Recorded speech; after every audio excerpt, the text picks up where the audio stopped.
and have told us that, you start your day with us, or you look to us for information, or that you appreciate the community that we built. And myself and our team, we take that very, very seriously.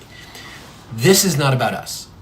This is about, if you were on the left, this is about asking a question. To what end is it worth it for you to continue to platform people who are just despicably horrible individuals? And we know who those are. It's one thing to say, I've got somebody who voted for Trump. They may be regretting their vote. They voted for a particular reason. Conversation with them. My mic is on.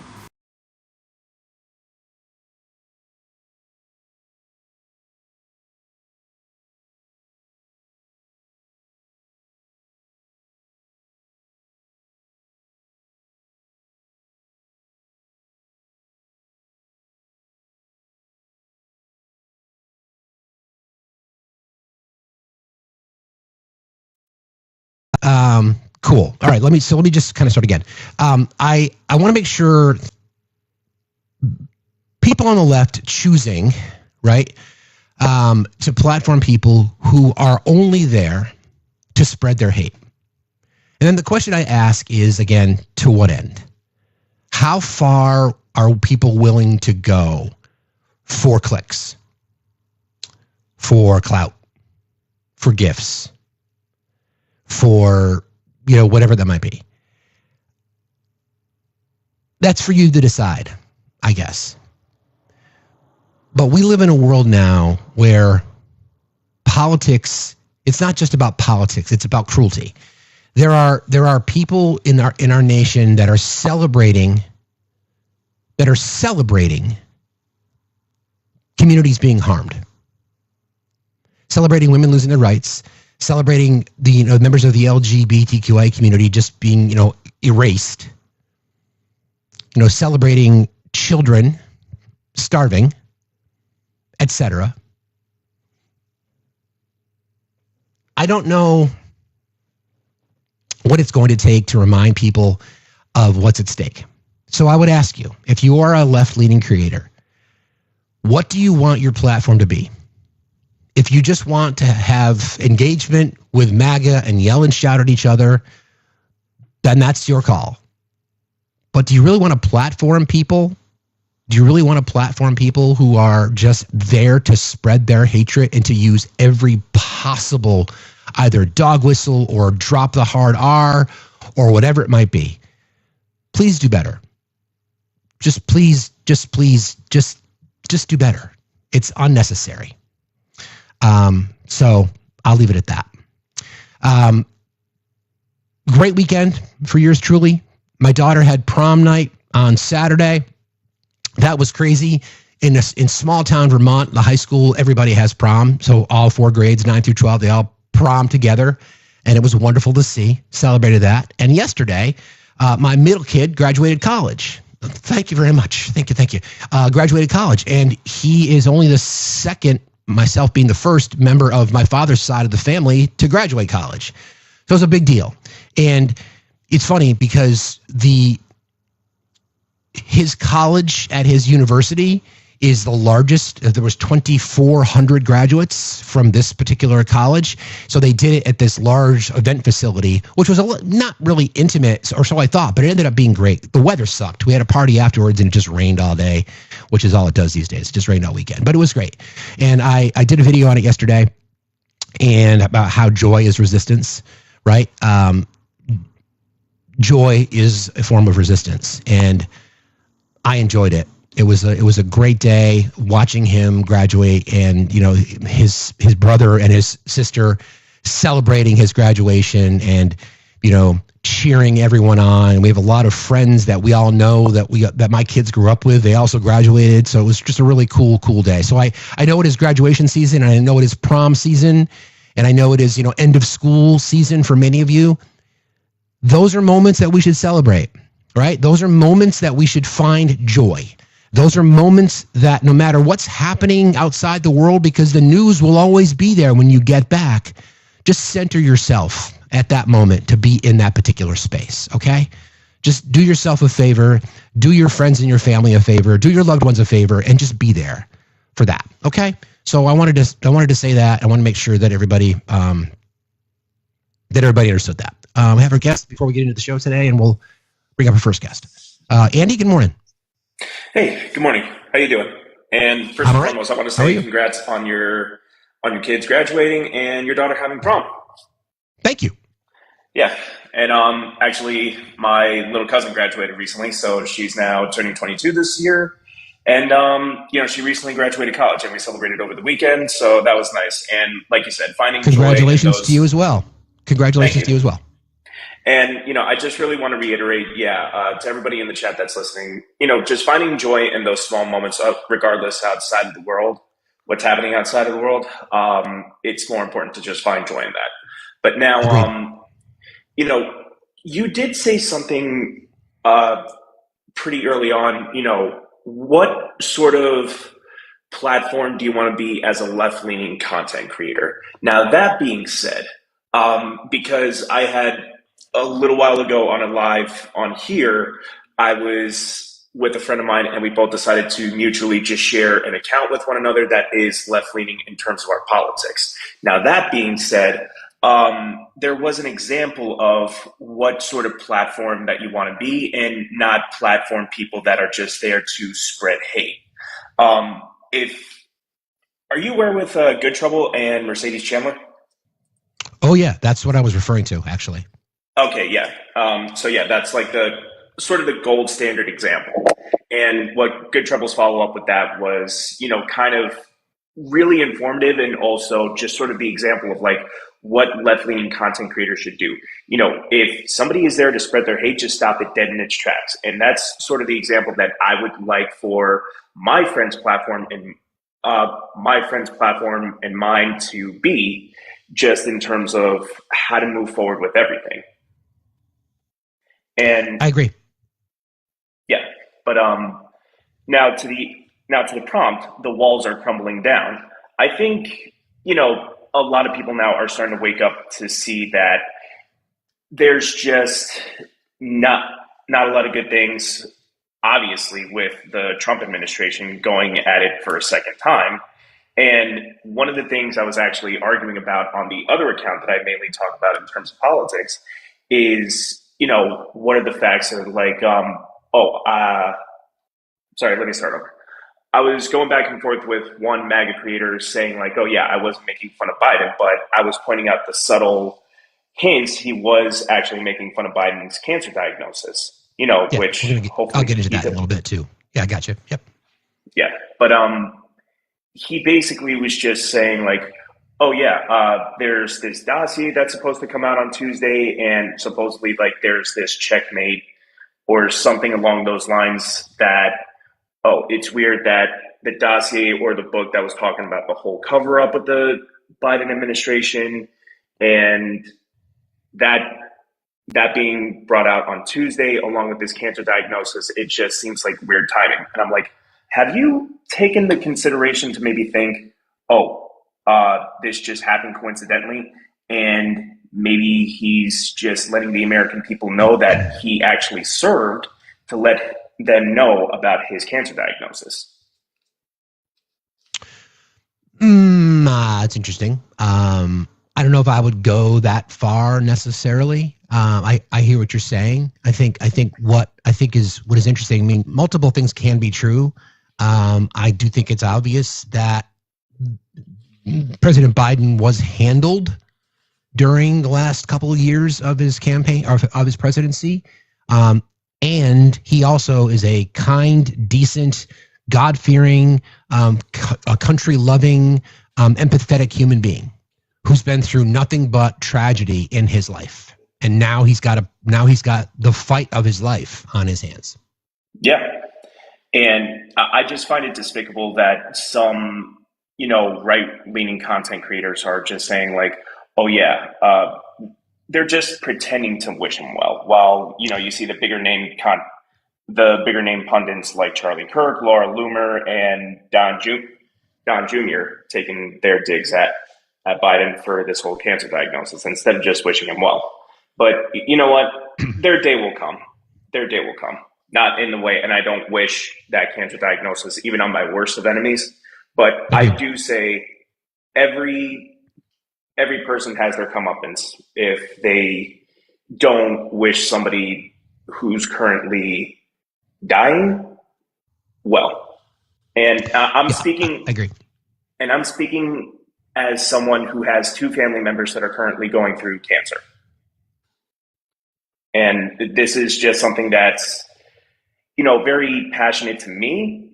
And I wish the Biden family well, but hopefully this can be like another cog in the wheel in terms of the fight that we need to move forward and make sure that democracy is defended come 2026 and then 2028. Yeah, it's well said, Andy. I appreciate that. There's a few things I'm going to kind of get into, but I appreciate you jumping in today on that topic. Thank you, friend, for being here. Appreciate you. Yeah, no problem. Thank you so much. Have a good day. See you later. You too. Yeah, so I guess I'll get into that now. So, how do I want to start this? Let's talk about Joe Biden and the announcement over the weekend that he's been diagnosed. I want to make sure I have all the data right on this particular subject because it's incredibly important that we get it right.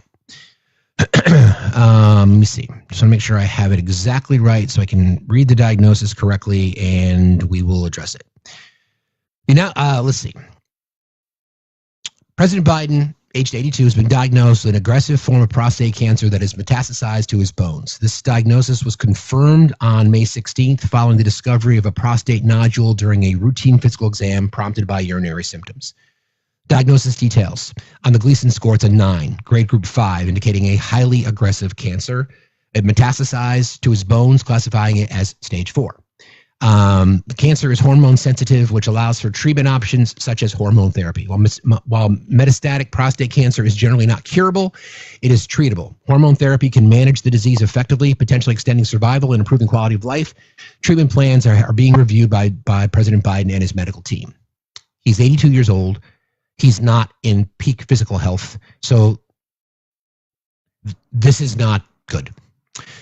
Prior to his diagnosis, Biden has had a history of health issues, including basal cell carcinoma in 2023, a lesion that was removed from his chest. We all remember that.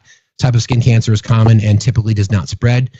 He had an aneurysm in 1988, he had a pulmonary embolism in 1989, and they had gallbladder surgery in 2003. The announcement has prompted an outpouring of support from political figures across the spectrum, including former President Trump, who did say he wished him well, Vice President Kamala Harris, former President Barack Obama. Biden's longstanding commitment to cancer research, particularly through initiatives like the Cancer Moonshot, has been highlighted in light of his diagnosis. Biden and his family are currently evaluating treatment options with his physicians. Given the hormone-sensitive nature of the cancer, there is optimism about managing the disease effectively. I should say this, that Don Jr. said, what I want to know, this is from Don Jr.'s official account, what I want to know is how Dr. Jill Biden missed stage 5 metastatic cancer, or is this yet another cover-up? We'll leave that right there. I thought I would take this opportunity to kind of talk about, just prostate cancer in general, so that this may be a cautionary tale for people who are listening. Approximately 313, this is as of this year, approximately 313,780 men are expected to be diagnosed with prostate cancer in the U.S. in 2025. An estimated 35,770 will lose their life from prostate cancer this year alone. About 1 in 8 men will be diagnosed with prostate cancer during their lifetime.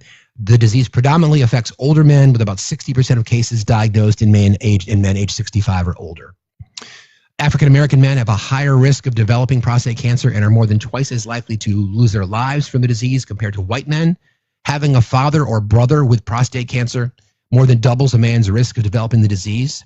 Inherited mutations in genes such as BRCA1 and BRCA2 can increase prostate cancer risk. Localized and regional stages from a survival rate perspective. The 5-year relative survival rate for men with localized or regional prostate cancer is nearly 100%, meaning that if you get it early and it stays in the prostate, then it's nearly 100% survival rate. The metastatic stage, when prostate has spread to distant parts of the body, like in Joe Biden's case, the bones, the 5-year relative survival rate drops to about 37%. Screening and detection. Now, there's been a lot of debates over some screenings, false positives and the like, but PSA testing, prostate-specific antigen or PSA blood tests are commonly used to screen for prostate cancer, but they can sometimes lead to overdiagnosis. And then DRE, digital rectal exams, a physical examination that could help detect abnormalities in the prostate, MRIs and biopsies. If initial tests suggest cancer, imaging and tissue sampling may be conducted for confirmation. Global perspective. Prostate cancer is the most commonly diagnosed cancer in men in 118 countries and is the leading cause of cancer death in men in 52 countries. Early detection and awareness of risk factors are crucial in managing prostate cancer effectively. Regular screenings and consultations with healthcare providers can aid in early diagnosis and treatment. So I think we need to say what it is here. This is likely going to lead to this will likely cost Joe Biden his life. He's 82 years old. It is metastasized. Stage 4 cancer in healthy people is often a death sentence, and he is old, and he is not a young man, and these things can the odds are not in his favor, as we shall say. So what you're seeing now is a lot of people, playing the audio of the Robert Hur interview, the 6-hour interview that President Biden did with Robert Hur in regards to documents that were found at his home in Delaware.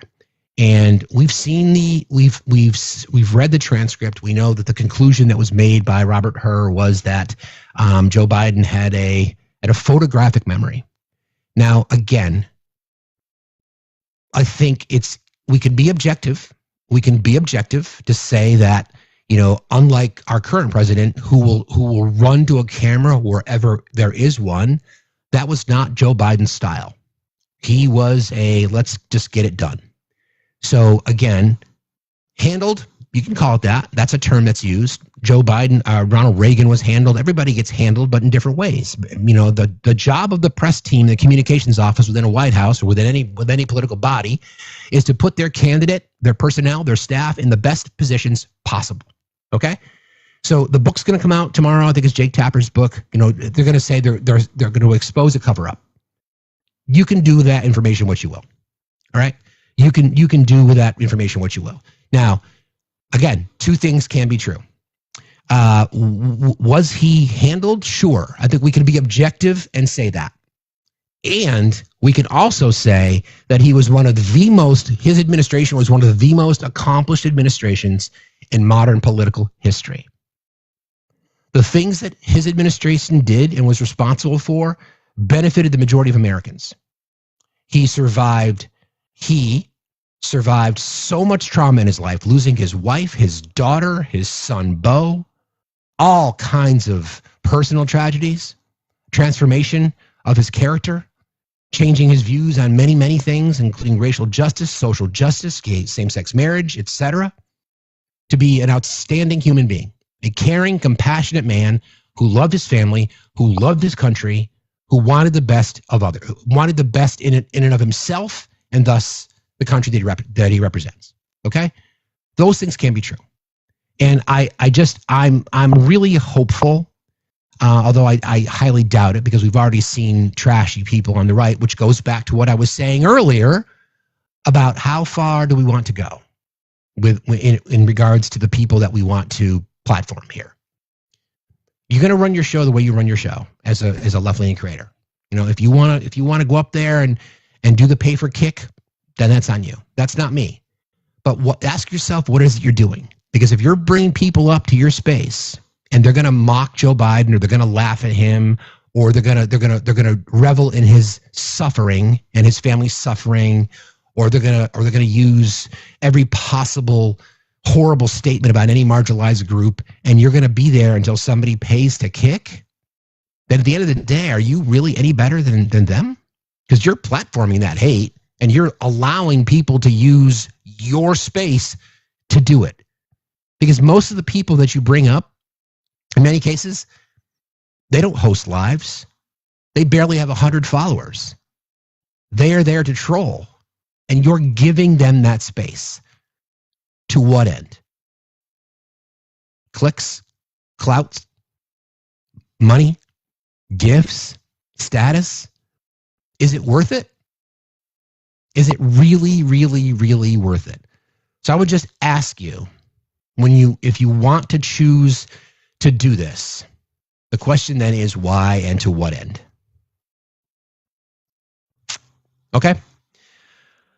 All right. I want to use that conversation regarding Joe Biden's diagnosis to talk about a couple of other things as it relates to the topic. I've been very open on this space about how much cancer has touched my life, took my mother's life, took my cousin's life, took my cousin's child's life, taken friend's life. We all know somebody who's been impacted by it. We all know somebody. And my daughter is a 2-time cancer survivor. She's healthy. We're the lucky ones. The second time that she was diagnosed, it was 50-50. So when you are confronted with that fact, knowing that it's 50-50, that your kid could die, that is a humbling experience. So it's always been something that's been on my mind, right? And when Doge was in the process of gutting public health funding, including money for childhood cancer research, I don't usually use anecdotal stories, but I can give you an anecdote as to how that affected my life or could potentially affect families in the future. What my daughter had was referred to as Wilms tumor, WILMS. It's pediatric kidney cancer, okay? Typically, it is diagnosed in kids that are between 18 and 36 months, so 1.5 to 3 years roughly. My daughter was 5 when she got her diagnosis. So at that point, it was already rare, 1 in 65,000. I tried to explain it to her in those kinds of terms. I said, we were watching a football game on TV, and I said, imagine this story, sweetheart. There's all these people that are watching the football game, and you're standing in the middle of the football field. That's 1 in 65,000. Okay? That kind of resonated with her because she's an analytical thinker. So we talked about everything the entire way. We charted her journey. We shared it with her in age-appropriate terms. So it recurred 2 years later when she was 7. And again, because what she had initially was rare, they removed her kidney. We did not know that when she went in for surgery. They told us we don't really know what this is. When she left the operating room, they told us that they took her kidney out. So she's got 1 kidney. So the second time it recurred, it came back much more severe. And again, because she was in a rare case and rare occurrence to begin with, it even became more rare because it came back, and it came back much more aggressively. Federal monies through cancer grants and donations were part of this cancer oncology study group that she was a part of. Federal monies used to help develop her treatment plan. So I don't think it's a stretch for me to sit here and say that if those monies weren't available for the research that helped develop her treatment plan and other children's treatment plans, she may not be with us. 60-40. 50-50. That was in that range. So that's why it's incredibly important that we pay attention to these things. And I know most of you, because you're the smartest and most compassionate and most empathetic chat on TikTok, understand these things because we talk about it in terms of not voting for ourselves or voting for other people, right? So thank you for understanding how important that is for the next kid who's diagnosed with something. And on that topic, all right, I wanted to confirm this. So as we're talking about, the destruction of public health under the current administration, about how there is absolutely no compassion, no empathy, no understanding for others. And this is a trend that's continued for too long. And I want to call this attention. Approximately 4 to 8% of all U.S. federal cancer research budget is allocated to pediatric cancer. 4 to 8%.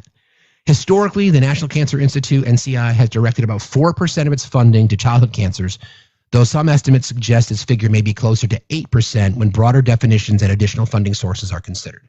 This allocation is notably low, especially considering that cancer is the leading cause of disease-related death among children in the United States. Limited funding has prompted advocacy groups and researchers to call for increased investment in pediatric cancer research to develop more effective and less toxic treatments for children. In response to these concerns, initiatives like the Childhood Cancer Data Initiative, CCDI, which again, that is the program specifically that funds were made available to her treatment team to help her survive cancer, have been launched, providing $50 million annually to support data collection and research efforts aimed at improving outcomes for children with cancer. Despite these efforts, the disparity in funding highlights the ongoing need for increased support and resources dedicated to pediatric cancer research. So when we talk about things in terms of, the type of country that we want to have, right? When we have 77 million Americans cheering for a $400 million jet gifted that will cost American taxpayers $1 billion to retrofit, tax cuts for the rich, et cetera, et cetera, et cetera, and they will complain about increasing spending to keep kids from dying from cancer. Let's call it like it is. That is the country that we are. For those of us that are on the left, for those of us that are,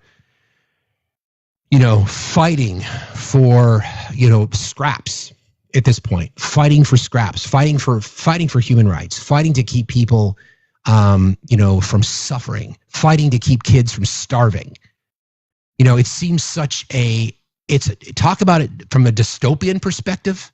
It's not even dystopian. I don't even know how you describe it, right? I don't even know how you would describe it. But we are here celebrating AI videos of Donald Trump singing Journey songs or getting lauded with gifts in countries that support human rights violations, or celebrating because, or having Republican members of Congress voting against a budget bill, because it's not harmful enough. And because the spending cuts don't go deep enough. My best wishes go to President Biden and his family, and I hope he can beat this. We'll be pulling for him because Joe Biden is a fine, caring, empathetic human being. Thank you for letting me do that, friends. Hold on. Good morning. Good morning. How are you? I'm all right. I have formal education, as you are aware. And if this is something that we're supposed to learn when you're being educated to be an educator, I must go back to my boss and let her know. But having a doctorate in education, does that now mean that I can diagnose people with prostate cancer? No. But apparently, in this dystopian world we live in, yeah. By the way, I don't have a doctorate in education, but just to clear things up, but trying to mislead people that she's a medical doctor. Who are we talking about? Well, Don Jr.'s tweet. Oh, right. Saying, what I want to know is, how did Dr. Jill Biden miss stage 5 metastatic cancer, or is this yet another cover-up? She's not a medical doctor. Correct. And they may be doing prostate checks as part of their everyday, whatever they're up to. But I would have thought those were for fun rather than medical purposes, Yeah. Crazy. Yeah, no, I know. Yeah, I mean, but none of us should be surprised. I mean, when you don't have a soul and you don't have character and you don't have empathy for others and you don't care that children are fucking starving in our country, you will take any element of potentially suffering for the left and double down on it. It's just, I don't like, either, if I'm being generous, either Don Jr. isn't bright enough to know that not all doctors are medical doctors. That's if I'm being generous. if I'm being, if I want to be critical, you can make up your mind if I do or not. He's purposefully trying to mislead people that Joe Biden's wife is a medical doctor and has ignored signs of prostate cancer. Mm-hmm. Yep. Yeah, that's exactly right. That's exactly right. I mean, to what end? Yeah. So more people will pile on. This is something not prostate cancer specifically, but cancer is something affecting my family right now. And it just pains me that there are people in the world that would just not wish you well, no matter whether they like you or not. Just wish people well. Yeah, again, it's just basic humanity, right? Basic kindness towards others. I would really like to think that if the same were true for the current president, that people would do the same and say, we wish you well. This is a horrible diagnosis.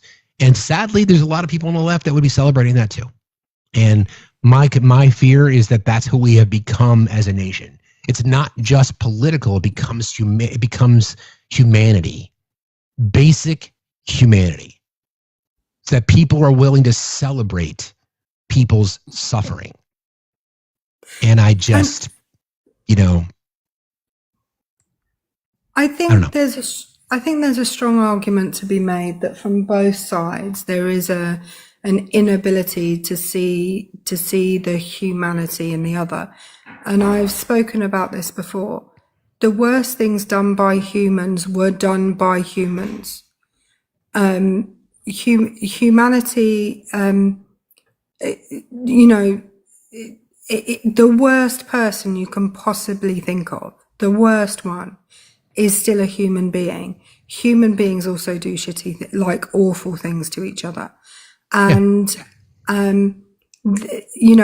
but sometimes it's hard to remember that those people, because they appear to have no humanity, it's hard to remember that those people are humans like you are, like I am, like everybody in the room right now is, because you can't imagine a human being who presumably has thoughts, feelings, and empathy could speak like that about another human, Yeah, and I don't entirely agree that you said it's a both sides thing. I don't see that as much. I mean, certainly there are people on the left that would celebrate something like this if it came from an elected official, but by and large, I don't think it's the same. I don't think it's the same. I think maybe I didn't communicate it very well. What I mean is, it's easy.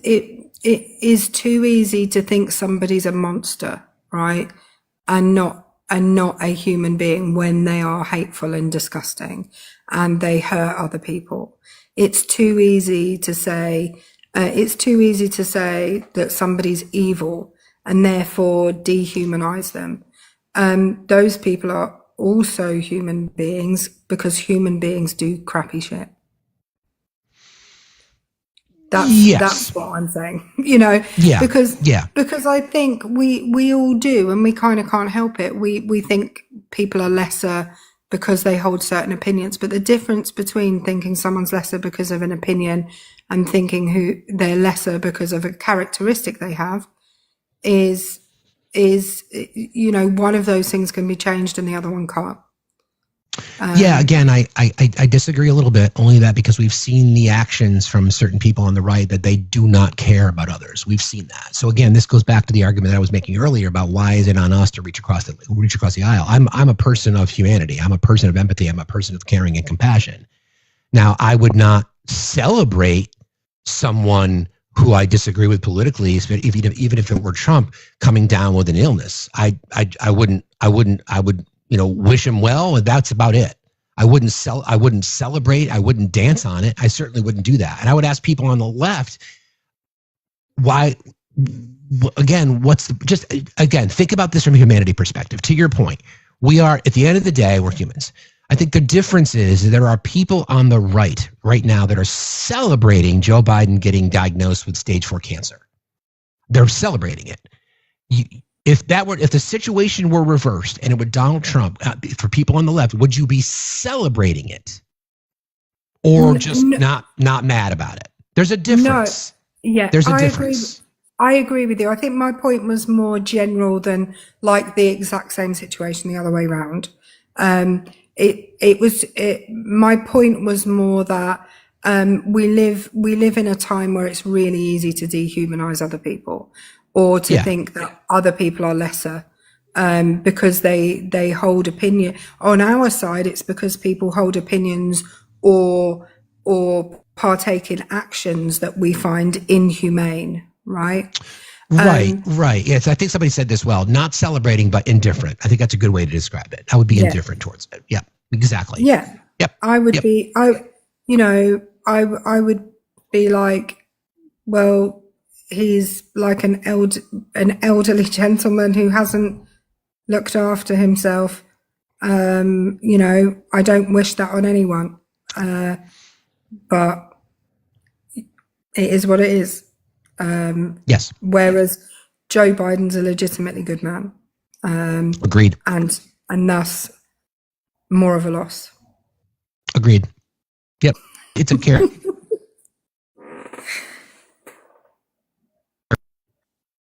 Oh, you've gone a bit. I didn't hear what you said. I got a phone call. Did the mic come back or did it not? Okay, it did. Yeah, it's back. Okay. Yeah, I mean, point taken. I see a lot of comments in the chat. A lot of people saying that they wouldn't give a shit. Again, that may be the case. That may be the case. I'm speaking for myself. And Erica she and I may disagree a little bit on this topic. I just would not be celebrating it like the right is. And I would ask those of you, because it's reactionary right now. But if you were in that moment and you got that news as an empathetic leftist or somebody who does care about humanity, would you be celebrating it or would you just be indifferent about it? So I think that's the question, right? We don't have to celebrate someone else's suffering. We don't, because we're not. If we do that, then are we any better than anybody else at the end of the day? And I just want people to say that, we have lost humanity in our nation by and large, and we have to talk about it as our nation because we put a person in the White House who doesn't have humanity, who doesn't have empathy, who doesn't have compassion, who doesn't understand the suffering of people. So that's the nation we are. We have to accept that. So if those of us who disagree with that approach to humanity are cheering on someone who is then, losing their life, then does that make us any different? So I would say indifferent would be my response. Yeah, it would. For me too. I mean, we say this all the time. I think that I remember when Margaret Thatcher died here, and a ton of people were celebrating that. And for those people who lost their livelihoods directly because of the policies of Margaret Thatcher, I'm like, I can understand why they might feel relief. Maybe that she was no longer around. But I can't revel in the suffering of other people. I can't. Agreed. Thank you. How's your day going so far? It's daying. Oh, somebody came to tell me this morning that they'd just started their period and I had to help them with that. That's the first time that has ever happened in the hundreds of years I've been teaching. Well, there you go. There you go. Anyway, I've got to try and call their parents again to let them know. So I love you. Have an excellent show. And I'll see you in like 2 days. Exactly. You will in 2 days. That's right. Thank you for being here. I love you. See you later. See ya. Bye. Okay. So again, friends, it's part of life. These things are part of life. I wish Joe Biden well. He's a good man. His family has been through enough suffering. And I just want to make sure that, let's just check our humanity once in a while, friends. I don't think we should be celebrating. I'll leave it there. All right. Do I have anybody else in the box that's requested? I might have. No. Okay.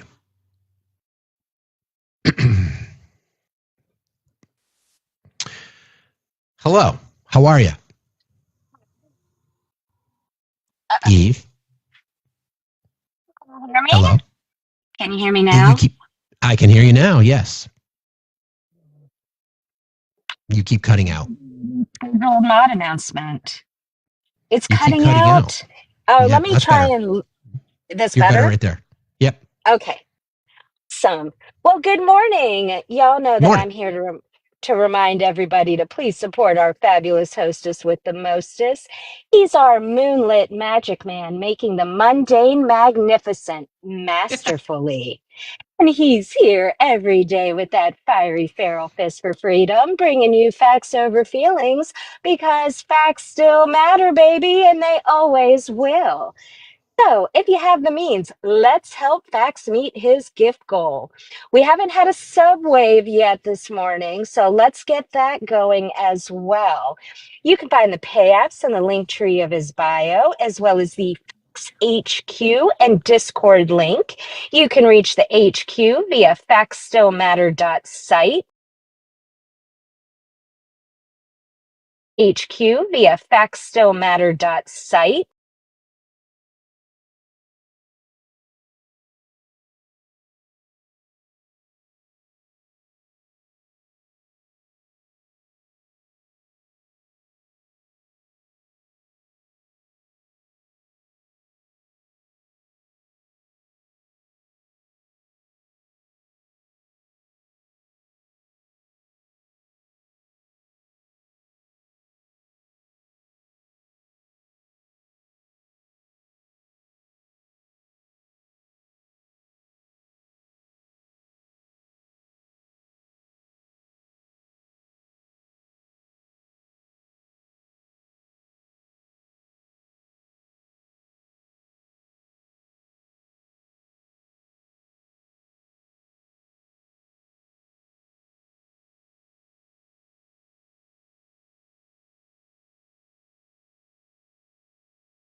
Before I bring up morning. Jess, I just want to remind people of a few things. This was Mr. Trump years ago, and the statement that I just made about how the economy performs better under Democrats.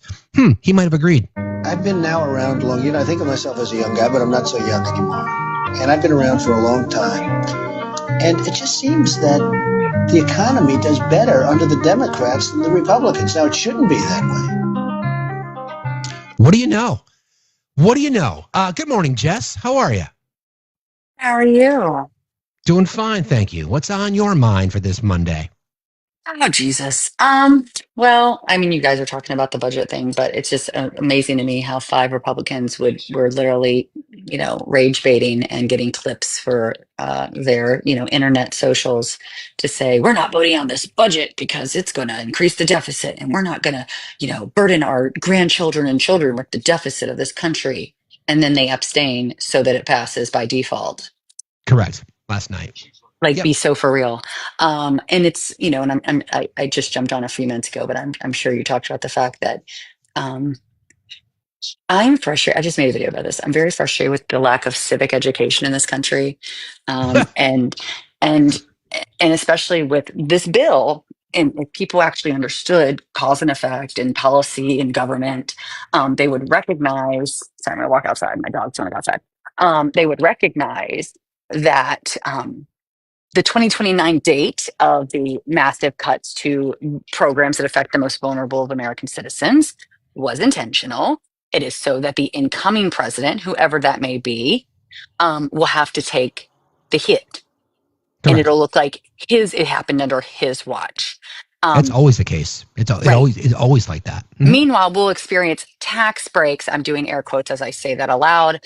That will look minusculely beneficial to the middle class, but at the end of the day, it is obviously most importantly benefiting the most wealthiest of the people in this country at the deficit and behest of the middle and lower class specifically.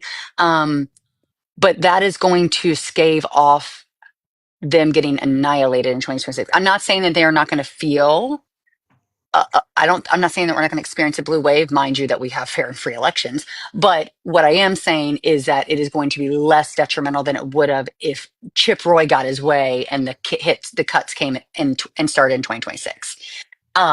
So this is intentional. And again, Chip's gonna be like, well, we abstain because we don't agree with either. They're playing both sides. By them abstaining, people need to understand, and we need to be talking about this. And obviously in our circles, we understand this, but we need to be making sure that we're talking like real people. These abstains was their way of trying to take the heat off of themselves and look like they're still standing on the right side of the issue, namely not raising the deficit. They're not. They knew what would happen by doing that. They made their decision, and their decision is evident. And that needs to be the conversation over and over and over again. You're right. I mean, and keep in mind also, this was just the budget committee. It still has to go before the rules committee because of the reconciliation element that they added to this particular bill. And then if it passes that, then it goes to the floor, the full vote on the floor. Correct. I mean, I think, and I want people, and to what Jess is right on the point here. I want you all to understand this. What they're complaining about for those people like Chip Roy and others is that the cuts are not deep enough. Meaning that the cuts to public health are not deep enough. The cuts to education and feeding fucking kids is not deep enough. The cuts to social programs are not deep enough. That's what they're telling you. Medicaid, Medicare, SNAP benefits programs, clean water, clean air. The cuts are not deep enough. The cruelty is the point. The cruelty is the point. Mm-hmm. Yep. Absolutely. Let's talk about your race. How's it going? Use this opportunity to. We never connected on the glitter beard. I can't do it now because I'm going to England. I'm going to England. Well, I'm going to England the day after tomorrow, so I can't do it now. But I'll do it when I get back. If you want. Okay, that's fine. That's fine. We'll figure it out. Okay. We'll have to do a live and do it live. But I'm down. So Basically, it's going really well. Q2 ends June 7th, just before the primaries complete, because this primaries go through June 17th. So basically, they have a reporting period to kind of give people a gauge on what the primaries look like. I don't have a primary, but that's the intent behind it. So the next quarter is going to be ending shortly. I'm very excited to say I am doing well fundraising wise. I'm trying to keep my momentum, a lot of call time. Spent a lot of hours on the phone this past week.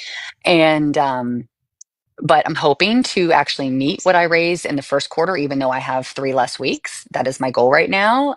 So I'm working towards that. And yeah, did over 100 doors this past weekend, door knocks, and had some really good conversations. Went to several local events. I have a fundraiser coming up this Friday in the heart of Williamsburg, right in like the historic area, which is exciting. Got another one on the horizon at the end of June that I'm hoping that we can manage to get Senator Tim Kaine to be the headliner for. We're working on that right now, Nice. which I think would That'd be be great. massive. I did get recent endorsements from Congressman Vindman, Congresswoman McClellan, a couple of our local officials and delegates. So, and we have more coming, each and every day. So, a lot of great endorsements coming down the pipeline. Trying to make as many voter contacts as possible early on. Some of my conversations this past weekend were really great. They were with people that called themselves former Republicans or were very adamantly, I'm independent, I'm independent. But they all were very excited about what I was saying, the policy that I want to implement to kind of combat the federal government, the things that I was talking about in regards to the statewide elections, specifically around our Attorney General, Jason Miyares, who has not filed a single piece of legal suit against the Trump administration, even though we've had massive numbers of federal dollars denied to us unlawfully. So we had some really good conversations. Really, and again, this goes back to the civic education. I think people really need to understand what I can do for them as a delegate, what's happening at the statewide level with our gubernatorial races. And then, of course, the fact that there's local elections as well happening for a couple of different board of supervisors and school board members. So I love that part. So it's fun for me. But yeah, got a couple meet and greets coming up too. One particularly in an older community that I think is going to have some Republican dissent in the room, which I'm kind of excited about. And I also have a town hall coming up in 2 weeks in New Kent, which is a redder district, which we have been publicizing to all parties. So yeah, looking forward to answering tough questions and being in the room with people that don't always agree with me. So love that, Jess. I mean, think about how you've been doing this and you're still in the fight and you are committed to this. And we really appreciate you being out there defending democracy. Obviously, anytime you want to come up and talk about what it is that you're doing and how we can help, you know where to find us. Absolutely. Also, really upset that we live in the actual Handmaid's Tale with what's happening in Georgia. Jesus Christ. I know. We talked about that last week. I mean, I've been continuing to track the story. I mean, it's like an incubator. I mean, and that she's an incubator. She's absolutely an incubator. I saw someone posting this about how this is an experiment. They're seeing it. They're seeing this as an experiment, meaning that if we can pull this off, if this works, then we might have the ability to do these kinds of things in the future. If someone is in this particular state, thus justifying more cruelty and hatred and more sort of saying women that your sole purpose is to be subservient to your men and serve as incubators. Oh my God, that's disgusting. That's disgusting. Yes. I have not seen that. What I have seen is them circulating her picture when she was literally several months pregnant with her firstborn and trying to paint that imagery to connect to the pregnancy that we're dealing with now, which again, she was 9 weeks. That means that their intention is to keep her hooked up against her family's wishes for 21 weeks total. We are only 12 weeks in. We're saying another 9 weeks. 2.5 more, 2+ months. This is, I just need people to understand that at any type of healthcare in their life or surgery, just try to contemplate the leverage of money that this is going to cost the family to maintain life support for 21 weeks. Yeah, the state of Georgia is not going to pick up the bill. No, my brother was in a coma for 6 weeks, okay, where my mom refused to remove life support. And thank God she didn't, because here he is now. Oh my God, that was when he was 19. He's 7 years younger than me. I'm trying to do math. That was over almost 20 years ago. This kid is still kicking, he's doing amazing. Has a family of 3, went on to get married, all these great things. So But he was on life support for 6 weeks. The bills, thank God my parents had great health insurance, but the cost was unbelievable. Oh yeah. Hundreds of thousands of dollars Yep. for 6 weeks. We're Mhm. talking about 21. Mhm. It's just, oh my God. I just can't. I just can't. And then the just the emotional suffering, the financial suffering being one thing, but the emotional suffering that they're going through, knowing that she Yes. is not going to survive, knowing that the very strong likelihood that the child, if born at all, will have numerous birth defects. It may not even be able to Correct. sustain life. Yep. Yeah, I saw that there was a chance of not being able to physically walk, likely be blind because of the level of fluid on the brain. Yeah, like Correct. really bad outcomes if it does survive. Yep. Yep. But they're pro-life, Jess. They're pro-life. Jesus Christ. I know. Well, anyway, I will not keep you. I hope you get some good combos this morning. But I will say, if you have not, check out my link tree. It has all of my links, and Act Blue obviously is the donation link, but you can also send me checks. I actually had this conversation with people the other day. I know some people don't like to get on Act Blue's radar. I get it. I have a PO box that's listed on my website. You can send a check. I do need your name and address, and you can just write like employed and what, like, kind of like I'm employed engineer or just very generic, but I do need that basic information that Act Blue needs for reporting purposes. If you donate under $101, so 100 or less, you do not show up on my report publicly, so your name is not displayed. So just some fun side facts for people that I know are a little, hesitant to donate. There is some anonymity if you want that. So. Well, that's good to know. I appreciate that, Jess. Again, thank you for everything. And we're watching you. We're pulling for you. We got you. We got you on our radar, and we know you're going to be representing the state of your district in the assembly very, very soon. Thank you, friend, for being here. I appreciate you. All right. Talk to you later. See you later. All right. Bye. Out there fighting for democracy. So that whole situation in Georgia, we talked about that a lot last week, and again, the reason that the budget bill or 4 cowards decided not to even show up is because the cuts to public health, education, SNAP benefits, Medicaid, they weren't deep enough. You don't have to take my word for it. You can just go look at the bill. Remember, Joe Biden said, don't tell me what your values are. Show me your budget. And we see their budget. Okay? And a reminder that the former president or the current president said years ago that he believes that the economy does better under Democrats, and he can't figure out why. Well, it's because Democrats invest in the things that we should invest in. It's the same old adage. You got $100,000 to spend, okay? Do you want to fix up your house, or do you want to buy a new RV? Republicans want the RV. Democrats want to fix the house. You get more bang for your buck. Basic ROI. What kind of return am I going to get? Here, it's shocking that if you feed kids, you might get a better society. Or, let's see, if you offer public health, you might have a more productive society. What a novel concept. Almost as if investing in society and other human beings turns out to always be the better investment. Yes, and Mr. Trump's reaction is in all caps on True Social. Congratulations, Republicans. Make America great again. Congratulating them for voting for a bill that does not cut public funding and public health enough. Okay. And one that he didn't even read. He hasn't read anything. Because he can't.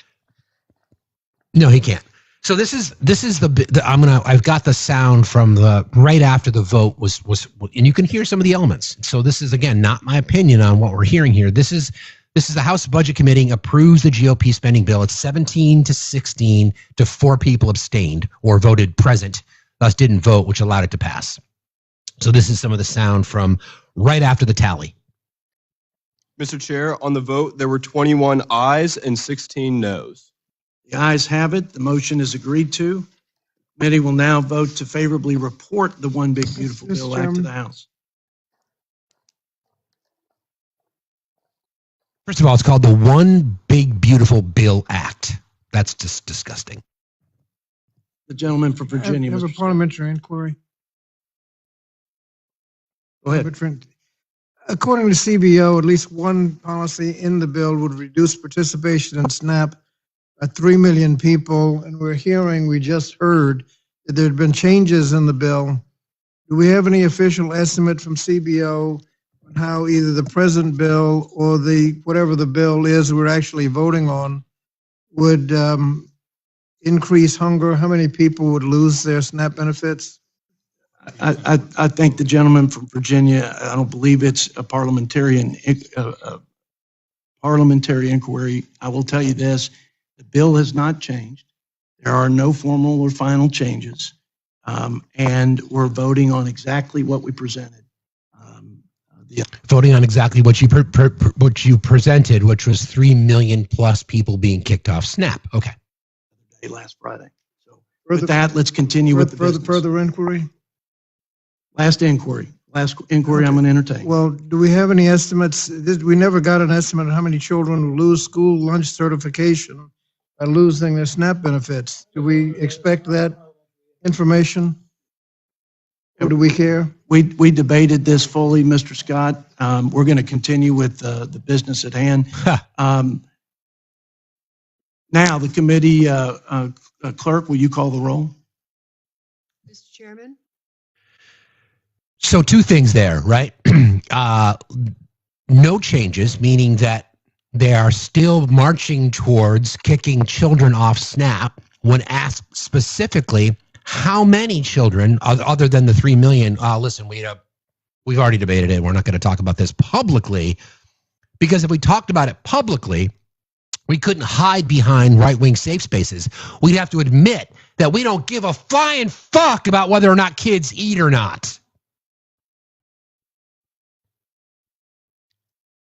Seriously. They're acknowledging. So friends, if you didn't think this was real, especially those of you out there who are still saying, I vote for Trump because of the economy, they are telling you in the budget committee that they are approving spending cuts to kick children off of SNAP and families off of SNAP and cutting funding for school lunch programs.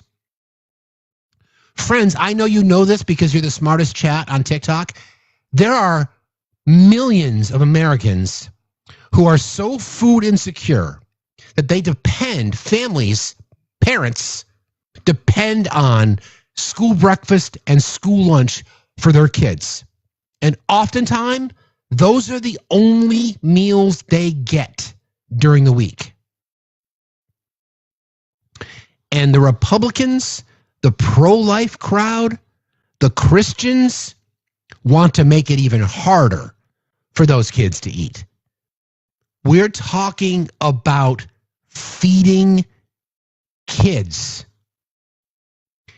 Why, oh why, does that have to be a political issue?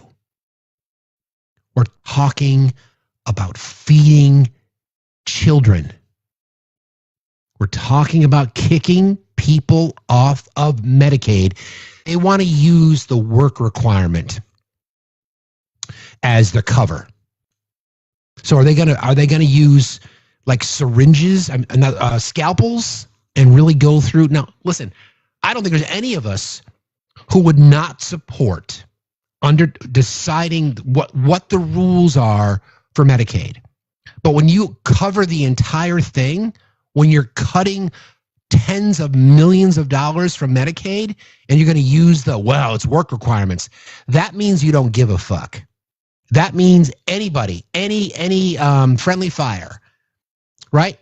Any friendly fire that comes thrown through, if those people who don't deserve to get kicked off Medicaid do, well, because we got the 1% that are violating the rules.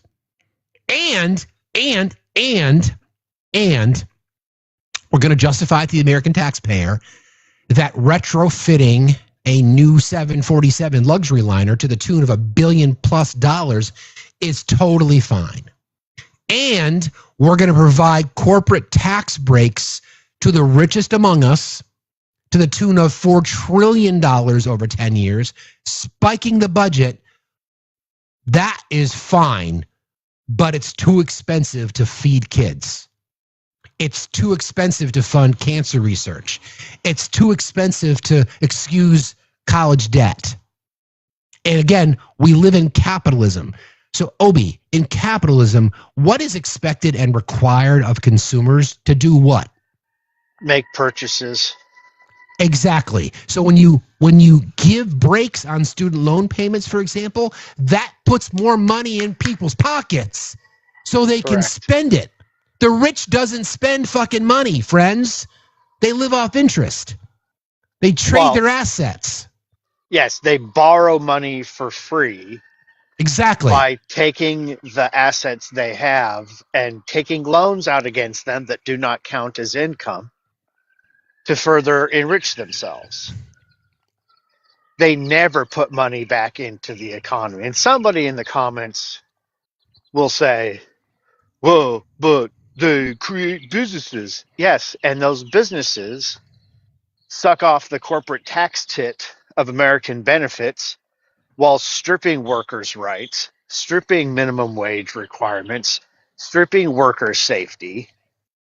And because they get all these special tax cuts, the wealthy person that supposedly creates a business, it's not their money. They're borrowing money at reduced rates with tax cuts. Consumers in capitalism is the single driving force. That's it. No consumers, no capitalism, no corporations. But what do I know? Yeah, exactly. So a couple of things I want to just real quick before we get back into our topic. Everybody, again, please, there's a gifting goal today. Please consider using that. Please consider subscribing. Want to support the channel, you can do so a few ways: subscribing to FactsStillMatter.site, subscribing here, or the pay apps, Cash App, PayPal, Venmo, they're all the same.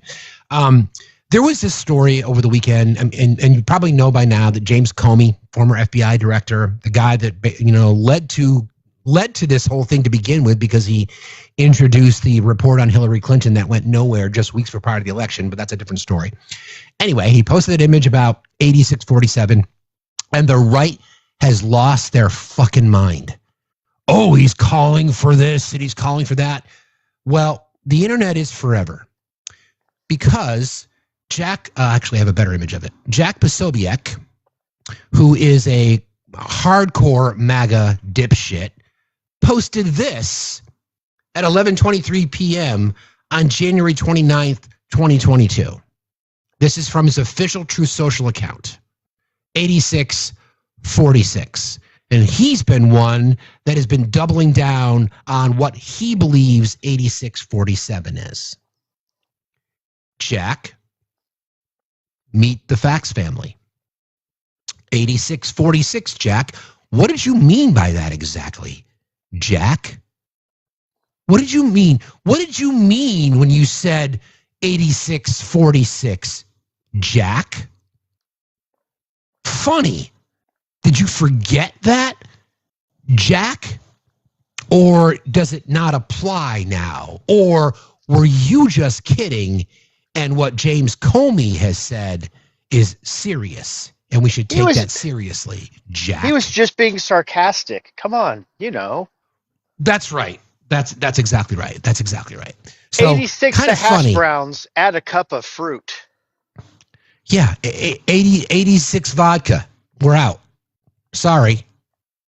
I mean, my God. Anyway, I thought that was kind of funny. So I'm going to go back to the whole issue that happened, because we talked about this from the walls are crumbling down. First of all, the peace negotiations that were to be had between Russia and Ukraine never happened. And Mr. Trump is scheduled to meet or speak to President Putin today, and Putin will drag him again, and Putin will stroke his ego, and then Trump will come out saying that Mr. Putin really wants this to happen. And Zelensky's like, you're being lied to again. Everybody has told him he's being mocked. He's being dragged, whether it be leverage or just the fact that when you kiss the ass of a narcissist, that's exactly what you want, and you'll then get everything that you want. So that was one loss. And then the Supreme Court slapping his hand, 7-2. Of course, it was Thomas and Alito who voted that, oh yeah, We should certainly allow the president to use the Alien Enemies Act, even though it's unconstitutional in this context. Well, he lost 7-2. So you've seen a lot of people around, the right-wing spaces, the party that claims that the Democrats are the ones that are eliciting violence, that it's the Democrats that are doing all these things that are, driving this resentment and this division. And it's the Democrats that were going after Mr. Trump in Butler, Pennsylvania, and elsewhere, even though those people were registered Republicans. Well, there's another Trump simp on True Social. His name is Mike Davis. Donald Trump retweeted this, what I'm about to read to you. Okay? Donald Trump retweeted this, and this is in direct response to what the Supreme Court has said regarding the Alien Enemies Act, ultimately using the military to just round up people. Okay? So this is what Mr. Davis had to say. Again, this was retweeted. You can see, retweeted by the president. The Supreme Court still has an illegal injunction on the President of the United States, preventing him from commanding military operations to expel these foreign terrorists. The president should house these terrorists near the Chevy Chase Country Club with daytime release. Obi, any idea why the reference to the Chevy Chase Country Club is relevant? Let me see if memory serves. Was that not the racist club that had to get sued to allow persons of color to join? And it is also adjacent to Washington, D.C., as it sits in Chevy Chase, Maryland. It is not. Well, I'm not sure about the first part, but it certainly is adjacent to D.C. 4 members of the Supreme Court happen to be members of that particular country I'm club. sure quite a few senators are members and staff persons at various federal agencies. It's a pretty swanky private golf club. Chat, if you could check me, or mods check me on the first, I'm pretty sure it historically was known as one of the last north of the Mason-Dixon line private golf clubs. Right. That's so very that possible. That's another important piece of context too, because remember, these guys remember what they're weaving. Right. That's exactly right. So remember, again, this is the point of this is I want to make sure that people understand what it is that this gentleman, Mike Davis, is saying. The Supreme Court still has an illegal injunction on the president preventing him from commanding military operations to expel these foreign terrorists.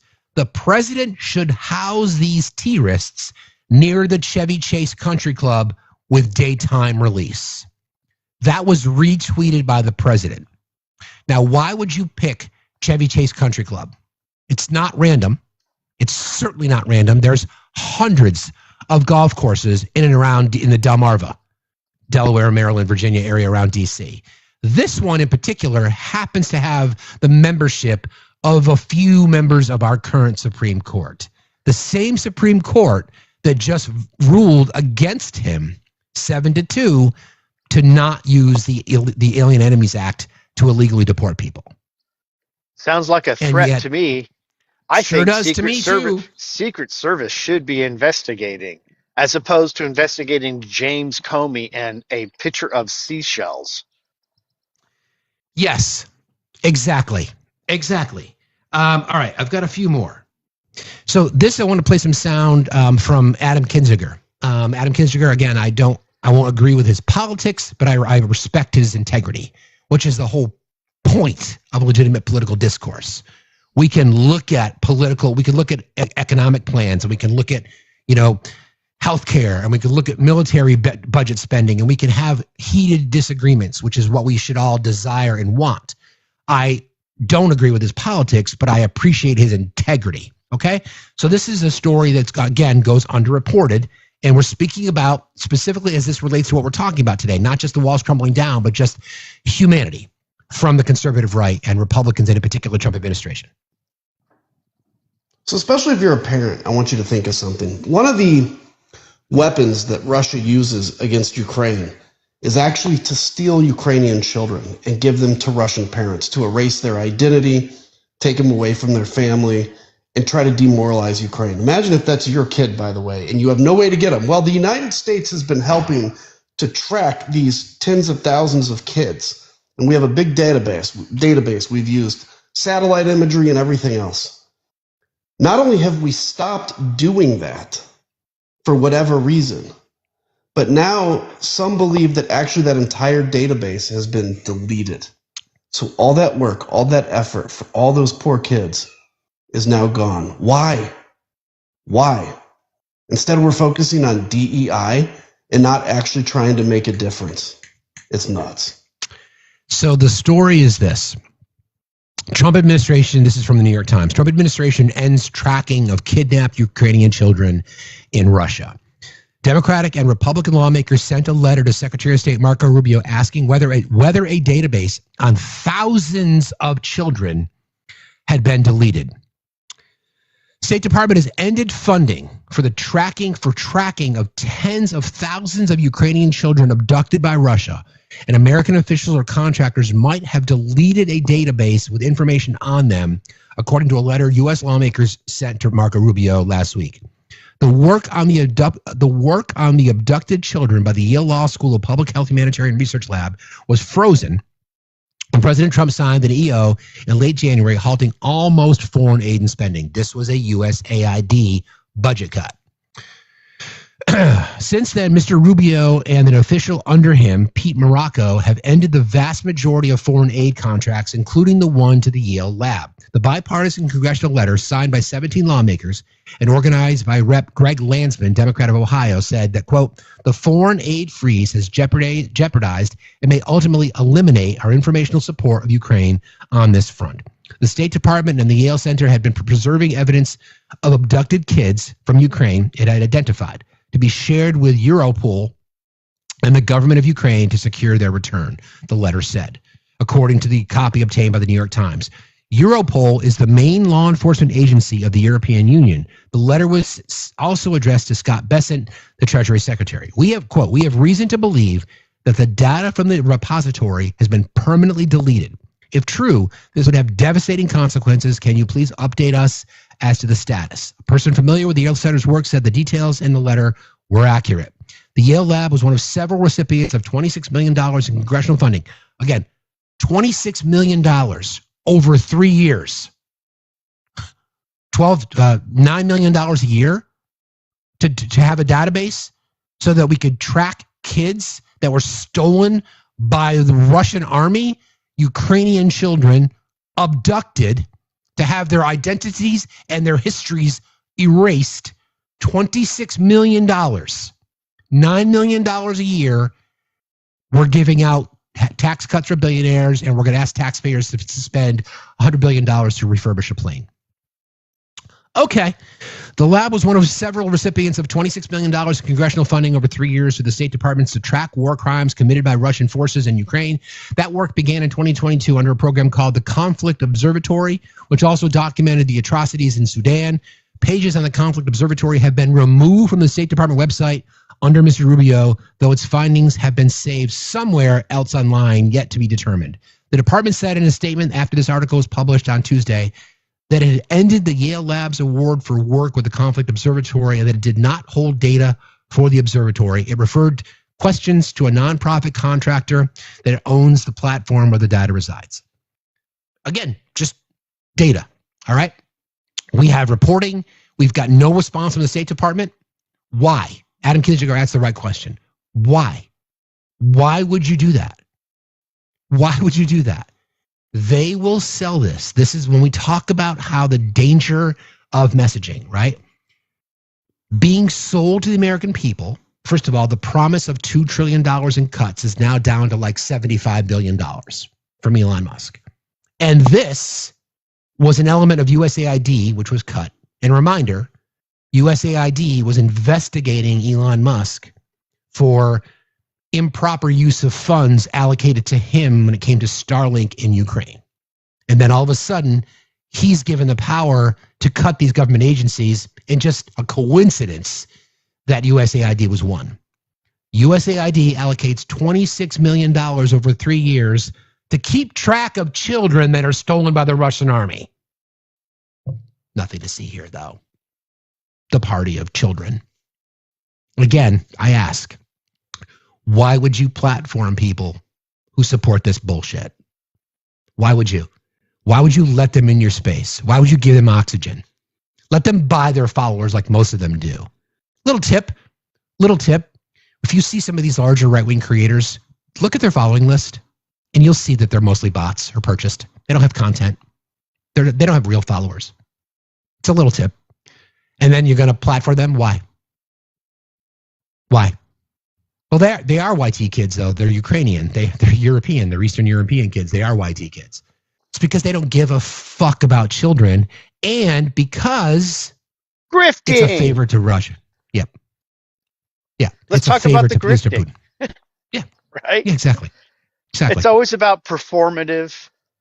It's always about grifting, right? Which is the GOP playbook, right? Mm-hmm. All of this feigned outrage from the right on a photo of seashells that was already deleted, right? Correct. It's clickbait. They want people to engage simply so that they can go around making more money. Like the Trump family, as it takes a tour of the Middle East. It's a hotel. It's a golf course, right?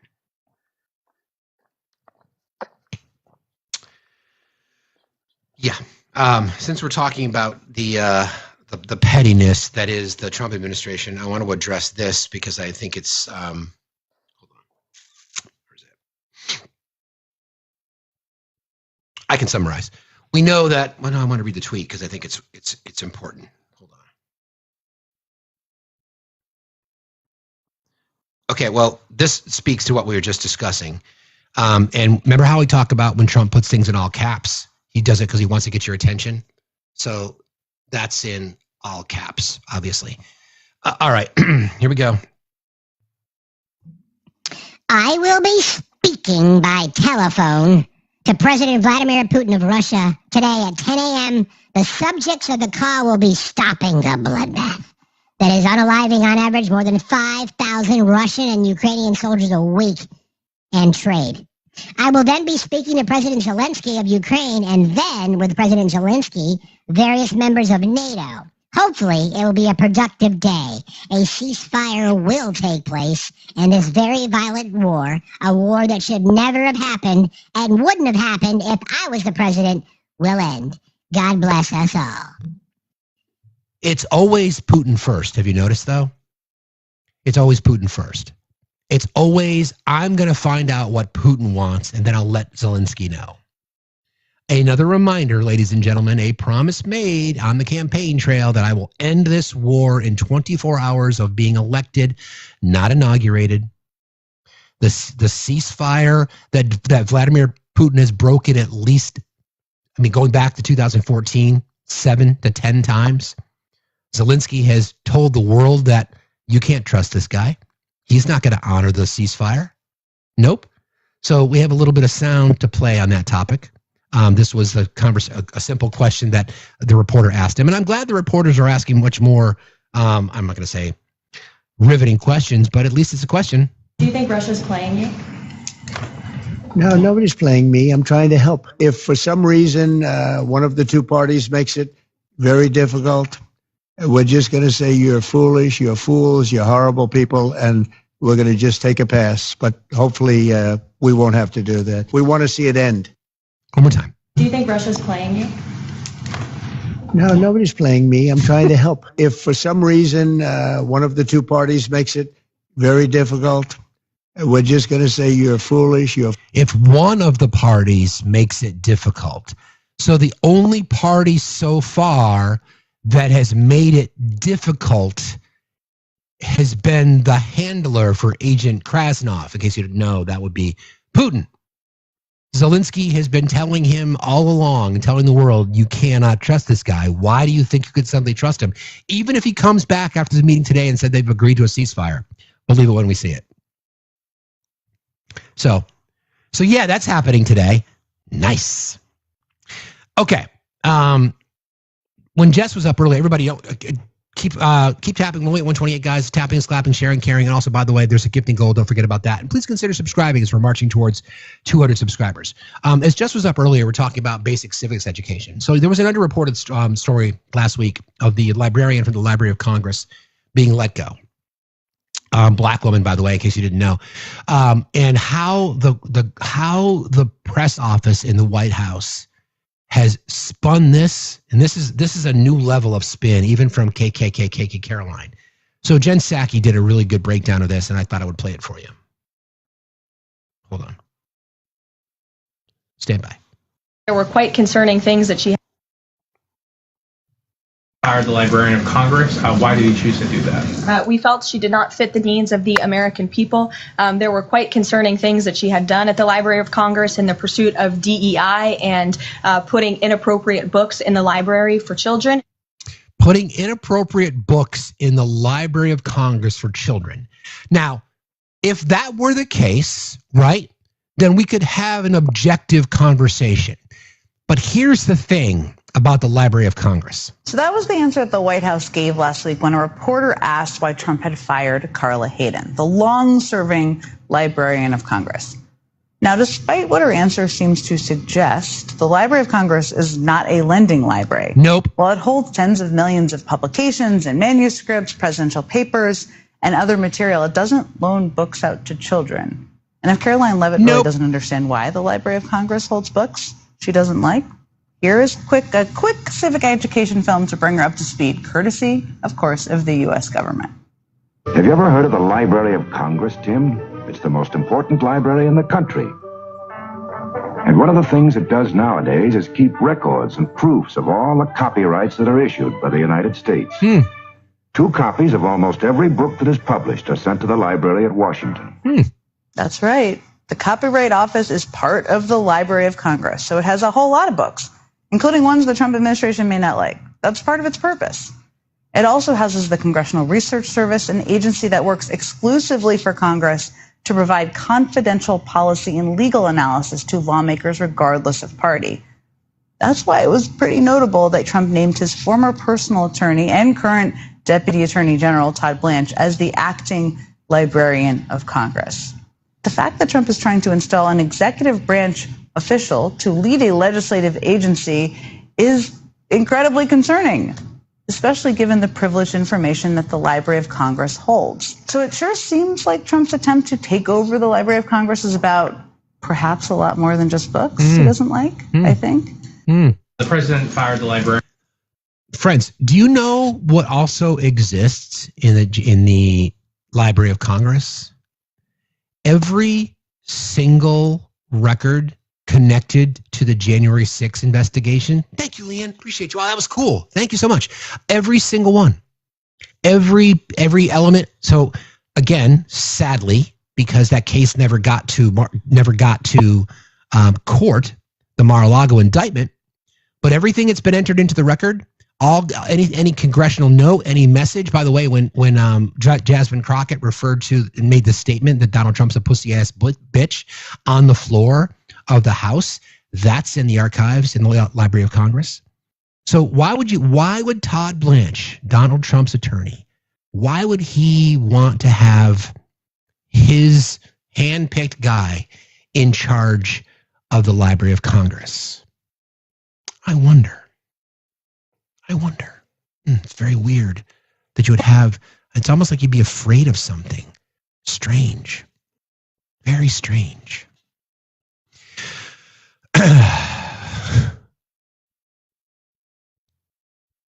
It is sneaky. You're right, Zazu. It is very, very, very sneaky. Noreen does not look you're connecting today, friend. You're more than welcome to try again. Let's give it another 10 seconds here. I'm sorry, but no, not connected. But feel free to request again. Mary Shaw. They're bleaching history. That's exactly what they're doing. Good morning, Mary. How are you today? Mary? Oh. Mary. Did you not mean to request? Right. I didn't mean to request up, Steve. Sorry. I'm walking. It's no problem, friend. I got you. Have a good day. Thanks for being here. You too, sir. Thank you. Oh, sorry.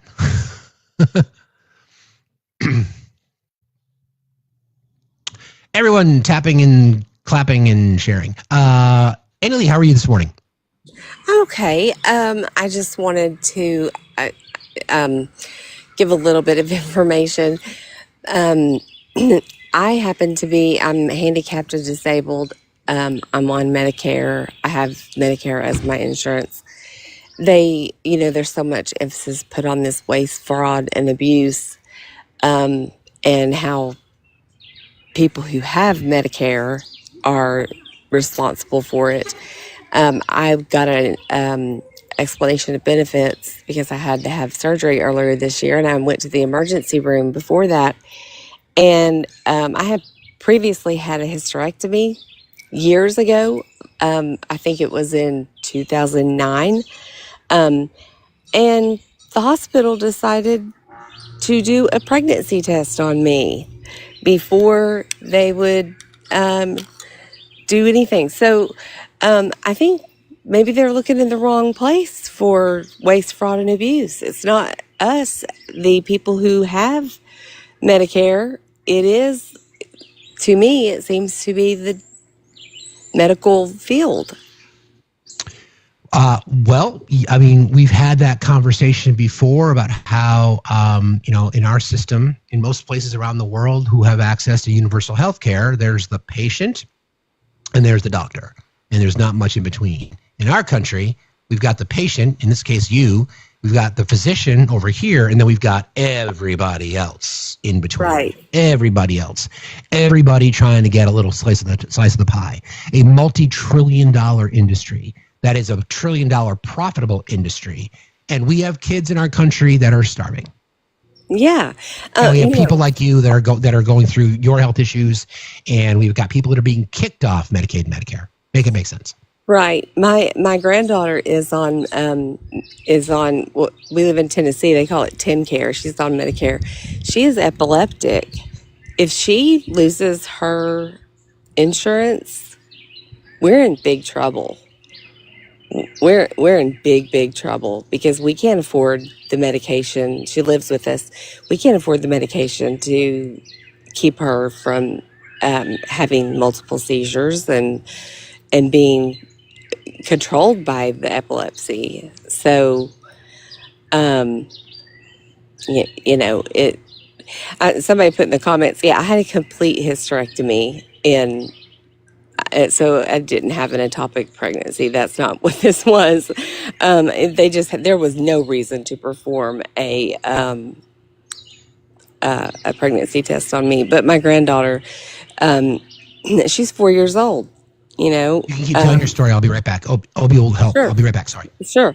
And and so I also wonder about school for her.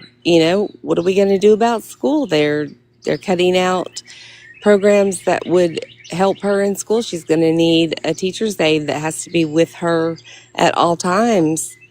So it's rough. It's crazy, right?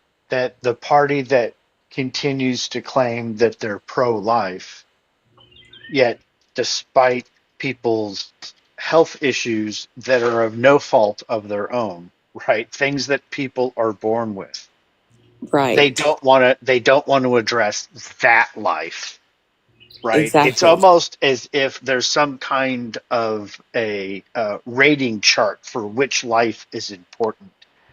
So Right. It goes back to the cruelty, right? Yeah. Because if they actually cared, they would make sure that people who had epilepsy had the teacher's assistance and the medical insurance necessary so that they can be productive members of society and be able to have a life that can be full and enriched by having benefits, right? But Exactly. they cannot get themselves to do it. It's a bridge too far, and it's a shame. I just don't understand it. To me, it makes absolutely no sense. I mean,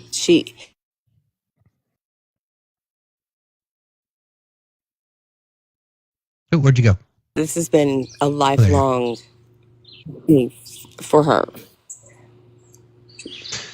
I hate hearing these. I hate hearing these stories. I think we try to use this platform to try to remind people that it's okay to be angry about things like this. And those of us that are out there that are empathetic towards the needs of others and the suffering of others, we got your back. We'll do the best that we can. But I want to remind people that this shit is real, and navigate through the rhetoric as best you can, but these are the things that are happening to people in our country right now. Thank you for being here, friend. You got a bit of a lag on your connection anyway, but thank you for being here, Emily. I appreciate you. Okay, so couple things, and I want to continue on this topic because it's a good one. Everybody keep tapping. So this is an interesting story. Remember how we have been told by the twice impeached, 4-time indicted, sexually abusing fraudster convicted felon that China or all the other countries are the ones that pay the tariffs. Now, we've been telling you, because again, you guys are the smartest chat on TikTok, you know that that's not the case. American consumers pay. So Walmart came out just recently, made a public announcement saying, yeah, we've done the best that we can trying to navigate the volatility of this kind of thing, but it's inevitable that your prices are going to go up. It's inevitable for all of us that our prices are going to go up, right? It's an interesting tell because he is not very smart and does not know how to read the room, so to speak. Okay? So he puts this out on True Social. Walmart should stop trying to blame tariffs as the reason for raising prices through the chain. Walmart made billions of dollars last year, far more than expected. Between Walmart and China, they should, as is said, eat the tariffs and not charge valued customers anything. I'll be watching, and so will your customers. Funny that he would make that statement, right? He's been telling his base for months that it's China. And remember, again, I gotta show you this, you guys. I think I feel like I just need to use this the entire time because it is so appropriate. It is the background of backgrounds for this conversation. Where is it? Where'd it go? Hold on, I gotta find it. This one, perfect example. All right, he's been telling you that China pays the tariffs, or gas is $1.98. The retailers are now raising their prices because of the tariffs, and you're going to pay for it, $3.24. But because he told you it's $1.98, your receipt says $3.24. You're going to believe it's $1.98. So here is the president using his platform once again to tell people that Walmart should stop trying to blame tariffs as the reason for raising prices. They made billions of dollars last year. We all know they made billions of dollars last year.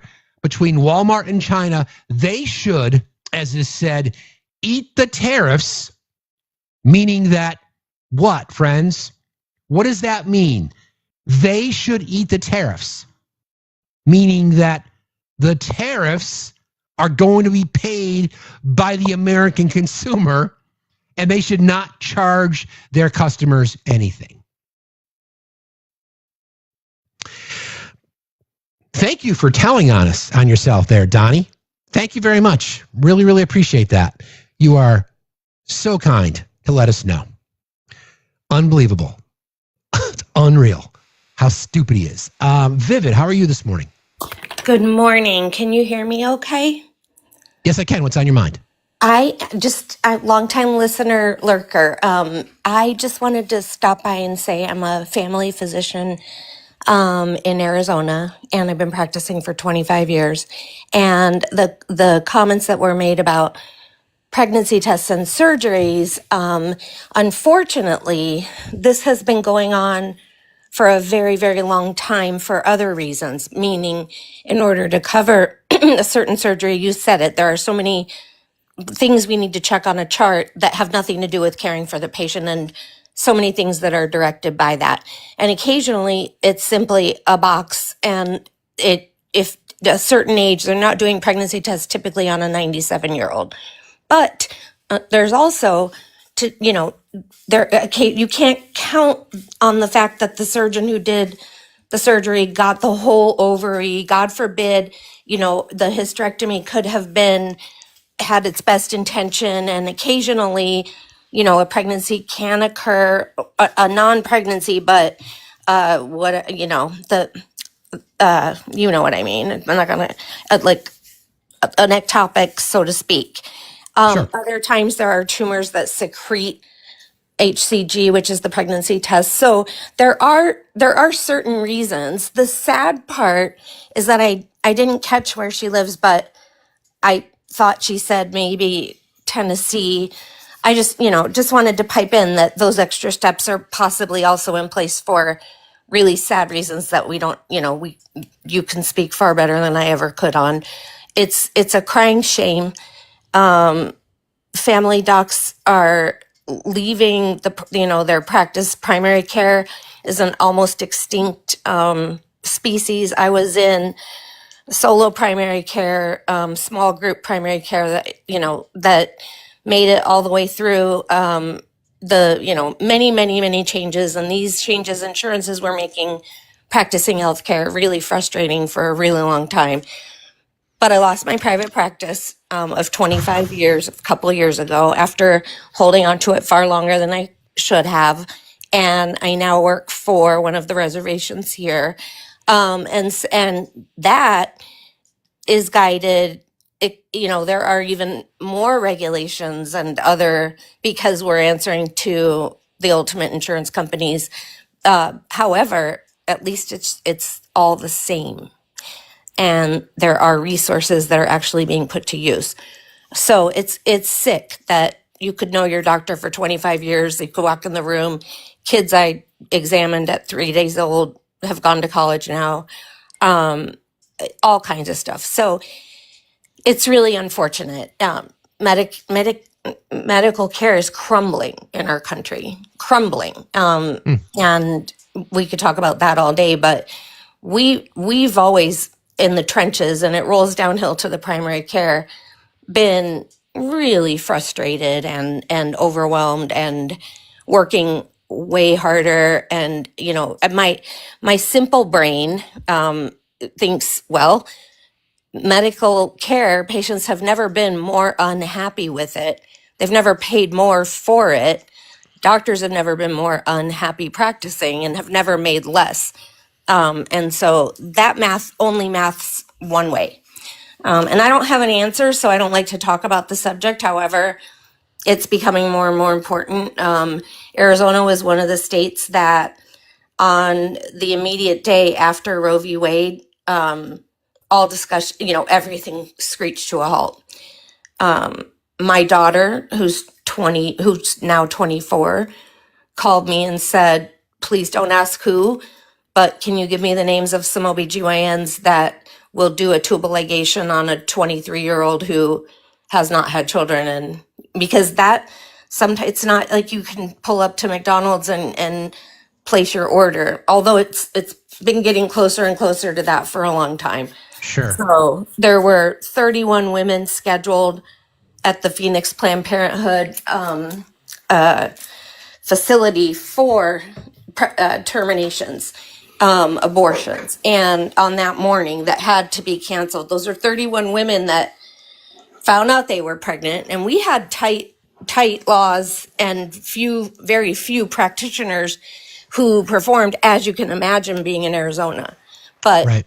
There were, and I'll shut up in 2 seconds, but those 31 women realized they were pregnant, figured out a way to get to Planned Parenthood, bus fare, a friend, take time off work to confirm the pregnancy and get the appointment scheduled within enough time frame, and had scheduled those appointments. Those were very unwanted pregnancies. They may have had any number of factors, anywhere from they did not want to continue on with the pregnancy, all the way to, living on the streets, strung out on fentanyl.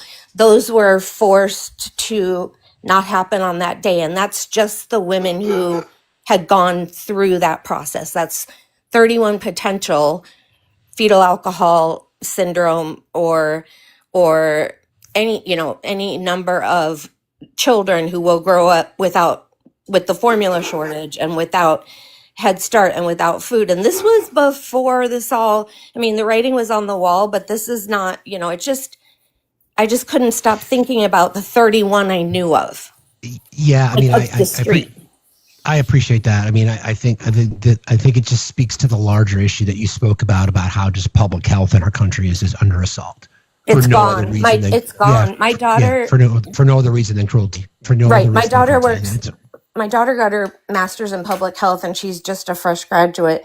She works in clinical research, and there was an article that the morning after RFK was put into place, they had several trials that were, ongoing and new to start COVID trials, mostly vaccines, and they also had some mRNA studies that had nothing to do with COVID, but they all literally screeched to a halt. Yeah. That day. I know, like I said, we can just I've used this quote a lot from Joe Biden. Don't tell me what your values are. Show me your budget, and we can see it every chance they get to look to try to cut public health. But thank you for jumping in today, and thank you for the work that you do. We really appreciate you, friend. Have a good day. Thank you for having me up. I appreciate it. Have a good day. You got Bye-bye. it. See you later. You too. Bye. I think somebody had mentioned too about how the women's health facility in Palm Springs, California, was. Yes. Boom over the weekend and things like that. And these things are going to continue because you're going to combine lots of factors. You've already got the volatility and the heat in the political space. You've got Christian influence, religious influence on these kinds of things. We already know the desperation for so many people. We know that poverty is the biggest driver of crime. So I don't want to be gloom and doom every day, friends, but we got to talk about this shit because it's real. So let's give an example of how the Republicans are just playing in our face. Remember we discussed earlier about how the reason that the initial big, bad, bold, beautiful bill, whatever the fuck it is, act failed in the budget committee is because the people that voted against the Republicans didn't think the cuts went deep enough. They wanted more cuts to programs, with the exception, of course, of defense and homeland security. They increased the budget for those. Shocker. So it went back last night to committee. They got the vote through. We went through that earlier. Those 4 of the 5 there just decided to abstain. So they basically voted present, which means their vote doesn't count. So because they're cowards. The next step is it goes to the Rules Committee because of the reconciliation element. And if it passes there, it's going to have to survive a floor vote. So we know what's in the budget. We've seen it. So this is Caroline Leavitt being asked a question. Okay. And then we can talk about her response because it tells us everything we need to know. Just a quick follow-up. Is the president okay with this bill adding to the deficit? This bill does not add to the deficit. In fact, according to the Council of Economic Advisors, this bill will save $1.6 trillion. And the president absolutely understands and hears the concerns of fiscal conservatives and of Americans who want to get our fiscal house in order. That's what the intention of this bill is. There's $1.6 trillion worth of savings in this bill. That's the largest savings for any legislation that has ever passed Capitol Hill in our nation's history. The next bill that even comes close was $800 billion. That's less than half of the savings that we see in the One Big Beautiful Bill. And so the goal of this bill is to produce economic growth, to cut taxes, and to get our fiscal house in order. And this is the right step in the right direction towards doing that. Okay. That is an absolute bold-faced lie.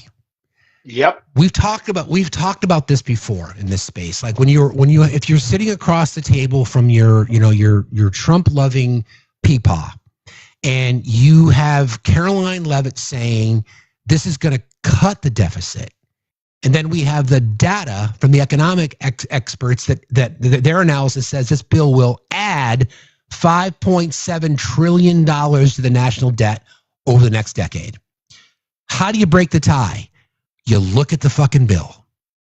Plain and simple.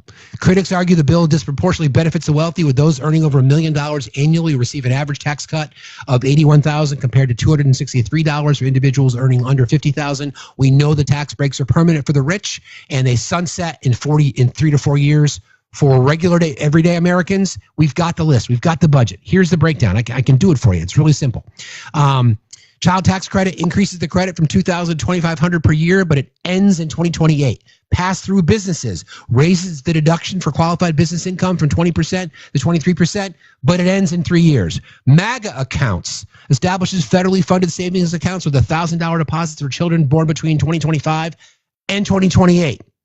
Again, permanent for the rich, and it sunsets in 3 years, just like the last version did. Caroline Levitt, the press secretary, is standing there in front of the American people telling you that it's not going to add to the deficit. In fact, it will reduce it. That is a bold-faced fucking lie. It's not even a stretch of the truth. It is a bold-faced lie. I don't know how we can get through to those warped minds. It is a bold-faced lie. It's not just some pink sweatshirt wearing liberal telling you that.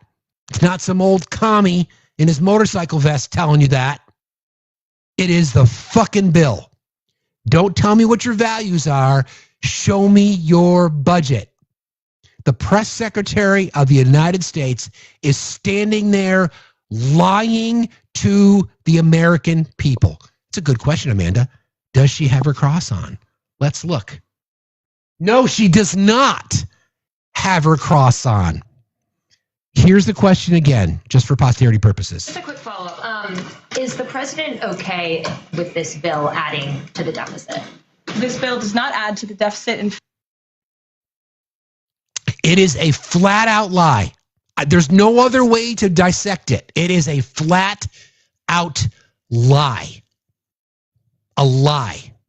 And remember, the people who voted against the bill in the Budget Committee voted against it because it didn't cut enough, which means they know that it's an increase to the deficit, which means they know they've got to figure out a way to cut spending because you're going to lose revenue. Simple math.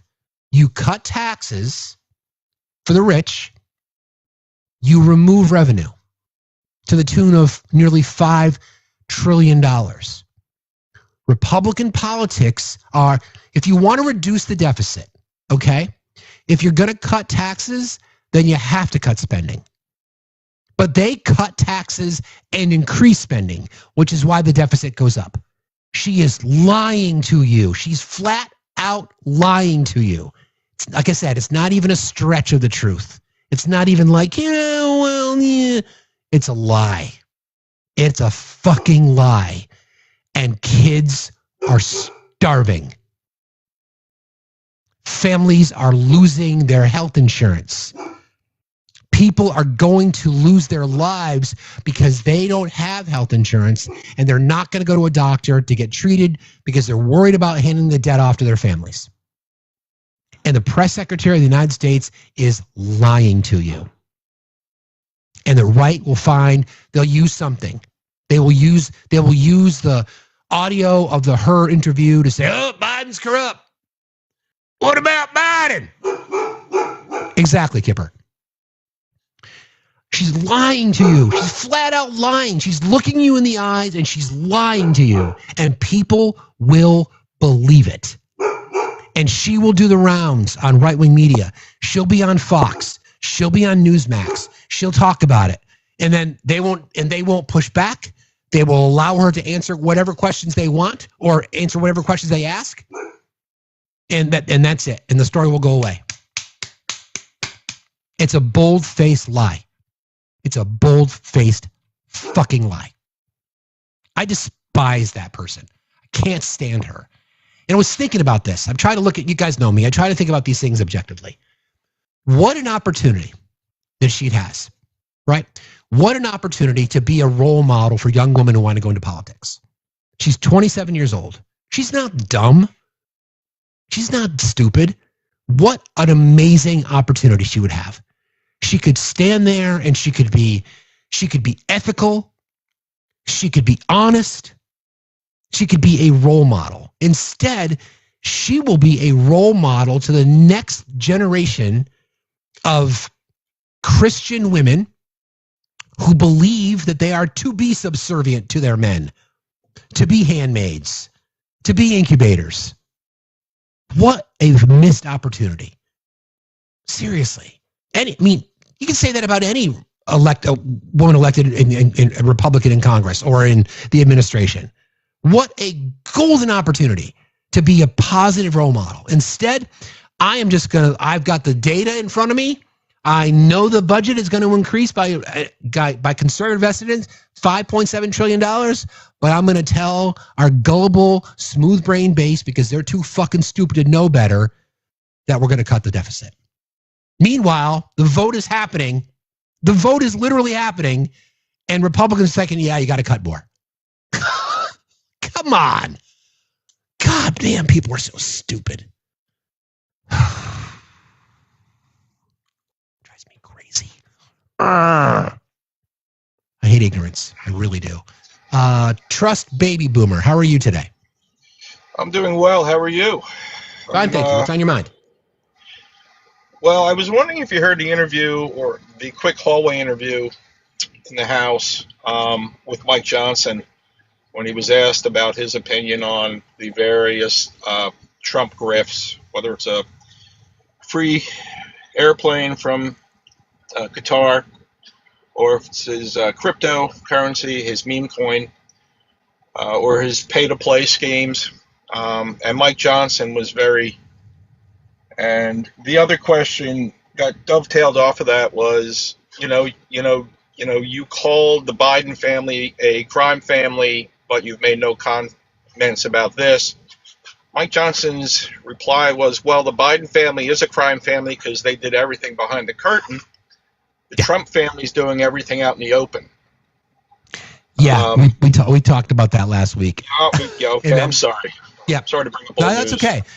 But No. that was just amazing. The level of corruption, and I have a background in corporate. I'm a lawyer. I graduated in '88. I practiced for 3 years in D.C. I hated it, so I went into the banking business. And I know clearly what conflict of interest is. I know clearly what pay-to-play is. I know clearly what Trump is doing. He basically has an international GoFundMe page set up through his cryptocurrency. Pretty much. And it's amazing that the Republican Party is probably about 80% lawyers sitting there in the House and the Senate have said nothing. Yeah, not it's almost stupid like a people. violation. They're not stupid. Yeah. It's almost like a violation of their basically oath to uphold the law as attorneys. And I just find it amazing that we don't talk about this enough in the press, and that people accept this as acceptable because he's, quote, a good businessman. Yeah, but he's not. No, I know that. Trust me. I was in New York, okay? I was at a major German bank that begins with a D, and he stiffed us for almost $600 million on a revolving syndicated loan.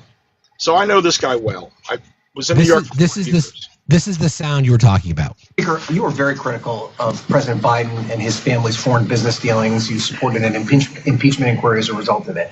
Are you equally concerned about President Trump's family's business dealings, especially given the fact that he is in a region now where his family has billions of dollars of investments in Doha, in Saudi Arabia, and the fact that he has a crypto business now where he's auctioned off access to the White House for the highest bidder in his meme coin? Look, there are authorities that the police, executive branch, ethics rules. I'm not an expert in that. My expertise is here in the House. Okay, I will say that the reason that many people refer to the Bidens as the Biden crime family is because they were doing all this stuff behind curtains, but in the back rooms. They were trying to conceal it, and they repeatedly lied about it, and they set up shell companies, and the family was all engaged in getting all on the dole. Whatever the President Trump is doing is out in the open. They're not trying to conceal it. But Mr. Speaker, the investment in the meme coin, those folks are not transparent. We do not know who those people are. I don't know anything about the meme coin thing. I don't know. I can just tell you that President Trump has had nothing to hide. He's very upfront about it, and there are people who watch all the ethics of that, but I've got to be concerned with running the House of Representatives. Is it congressional oversight, though? That's the congressional responsibility, isn't it? Congress has oversight responsibility, but I think so far as I know, the ethics are all being followed. So, yes, sir. No, they are not, because you haven't looked into them. I mean, this is nonsense. Congress investigates, and then they refer to the DOJ if they believe they have adequate evidence to refer that to, refer that for further investigation. I mean, this is nonsense. That's correct. So, friends, here's my word of advice, and I'm only giving this advice. This is satire. If you want to rip somebody off, do it in plain daylight. Absolutely. Just let people know. Everybody, I'm about to rip you off. Okay? I don't have a real charity. I don't. I joke. Okay? Since you brought this up, I'll go one step further because this was Mike Johnson looking for sympathy from the American taxpayer because of Congress. Poor, pitiful Congress. One more thing, since you brought this up, it's important to play it. I mean, I'm in favor of that because I don't think we should have any appearance of impropriety here. Okay. But the other side of it, some people say, well, look, the salary of Congress has been frozen since 2009. When you adjust for inflation, a member of Congress today is making 31% less than they made in that year. It goes down every year. And over time, if you stay on this trajectory, you're going to have less qualified people who are willing to make the extreme sacrifice to run for Congress. I mean, it's just people just make a reasonable decision as a family on whether or not they can come and move to Washington, have a residence here, residence at home, and do all the things that are required. So the counter argument is, and I have some sympathy, look, at least let them engage in some stock trading so that they can continue to take care of their family. But on balance, my view is we probably should do that because I think it's been abused in the past, and I think sadly a few bad actors discolor it for everyone. And look, we have no tolerance for anything even resembling insider trading or any of this kind of advantage that anybody could take. Zero tolerance for it, and we'll stamp it out ourselves. So that's why I'm in favor of the policy, but I understand people that have misgivings about that, so we'll see where it lands. In my honest So friends, just is it okay if I interject on that again? Because I do know about 10b-5, which is the insider trading rules. Sure, go for it. Okay, so an executive, let's say somebody called an end executive, which is basically the top 5, or anybody who works on the inside, okay, of a deal, or works in the boardroom, okay, when they trade shares, they have to file under what's called Section 16. They have to report that trade to the public, buy, sell, or gift, within 2 business days. Okay, that's all public record. Okay, so that's what keeps it on the up and up, because what happens, the SEC, investors, activist shareholders can kind of look at those reports and say, wait a minute, they just reported a deal 2 days ago. Deals don't happen within 2 days. They knew about this, okay? That's the control that's in place. Congress does not have to make those types of public disclosures, okay, when they buy and sell. If they did, that's fine, okay, because then they can basically, right? Also, I was subject to what's called a trading window and blackouts for most of my career. I had no discretion over my investment accounts because of the business I was in. I was in investment banking. I worked on a lot of deals. And it's unbelievable that Congress gets away with this. And for Mike Johnson to say, well, maybe Congress is insider trading because Mitch McConnell is going to retire worth $22 million next year. I'm sorry, I worked in D.C. for 3 years. Granted, it was 90 through 93. It was expensive back then. You can't live on a senator's salary and save that kind of money. I know he wrote some books, had publishing deals and so on, but still, I mean, these guys are just making money hand and fist, and a lot of it is in their investment accounts. Now, if you're going to work in the White House in a policymaking role, you have to set up a blind trust. Okay? Supposed to. I had to do that for a client once. Okay. You're supposed to do that. You're supposed to divest in your any access to your corporations. I mean, all of it. Right. You just don't. You have to set up a blind trust so you have no discretion, no personal discretion over how those investments are handled. Okay. I know. Why doesn't Congress have to do that? Because trust me. Like a good financial manager is going to do better than any member of Congress unless Congress is trading on inside information. They're playing in our faces. Thanks for jumping up today, friend. I appreciate you very much. I got to go. See you later. Thank you. Thanks. You got it. I mean, I just want people to, again, just we talk about, and I think it was appropriate because we're talking about the budget, right? We're talking about cutting public health. We're talking about cutting access to food for children. We're talking about kicking people off of Medicaid, Medicare. We're talking about cutting VA benefits. And Mike Johnson, who is the Speaker of the House, is whining that members of Congress haven't had a raise of the $174,000 that they make now. And he wants to say a little insider trading is fine. Nothing to see here. And if you're corrupt, be corrupt out in the open. Just tell the world that you're going to be corrupt. Go to Doha, go to the Middle East, sign all these lucrative deals publicly, and then the ones we don't see privately, enrich yourself and your family while the president of the United States violating ethics, violating the Emoluments Clause, but that's okay. That corruption is fine because it's public. But what Joe Biden did, even though we couldn't find any evidence of it, was to do it behind closed doors. Makes perfect sense. Here's a question for you, Steve. Perfect sense. Yes, sir, friend. So let's say that for the sake of an argument, we all agree that Congress deserves a raise. Okay. Cost of living or whatever else. Yep. Right, sure, right. Would the Speaker of the House not hold the power to actually get his party to put a bill on the floor and Sure, call a vote? you can hold a vote. Right. But now the question is why doesn't he? He doesn't because he understands the American public doesn't want Congress to have a raise. Correct. Again, you can make an objective argument that a cost of living raise would be appropriate. Sure, I don't think that's unreasonable to assume. But the way I look at it is, if you are a member of Congress, and you could even set some performance goals, right? KPIs, key performance indicators, and or job markers, milestones for improvement and advancement, right? If you're passing legislation, or if you're attempting to do something to benefit the American people, and you don't do it, then you can't run for re-election. Period. You're done.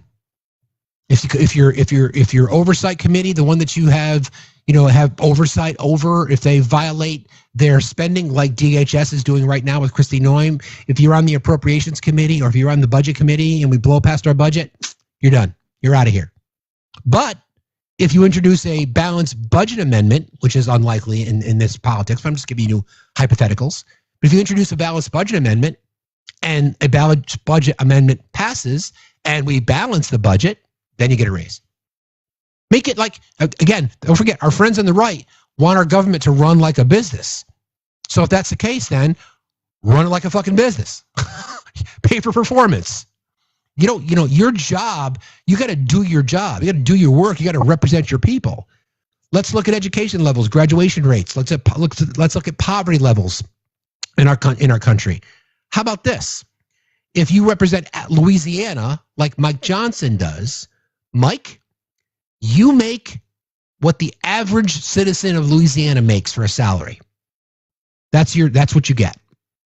That's what you get. You don't like it? Then do something to benefit the citizens that you represent. Makes too much sense. But instead, we'll have Caroline Leavitt stand there and lie to the American people. We'll have that. That's fine, though. It is what Warren Buffett's plan. Yeah, exactly. GDP falls below a certain number, you're all out. Can't run for re-election. Done. Everybody. Blow the shit up.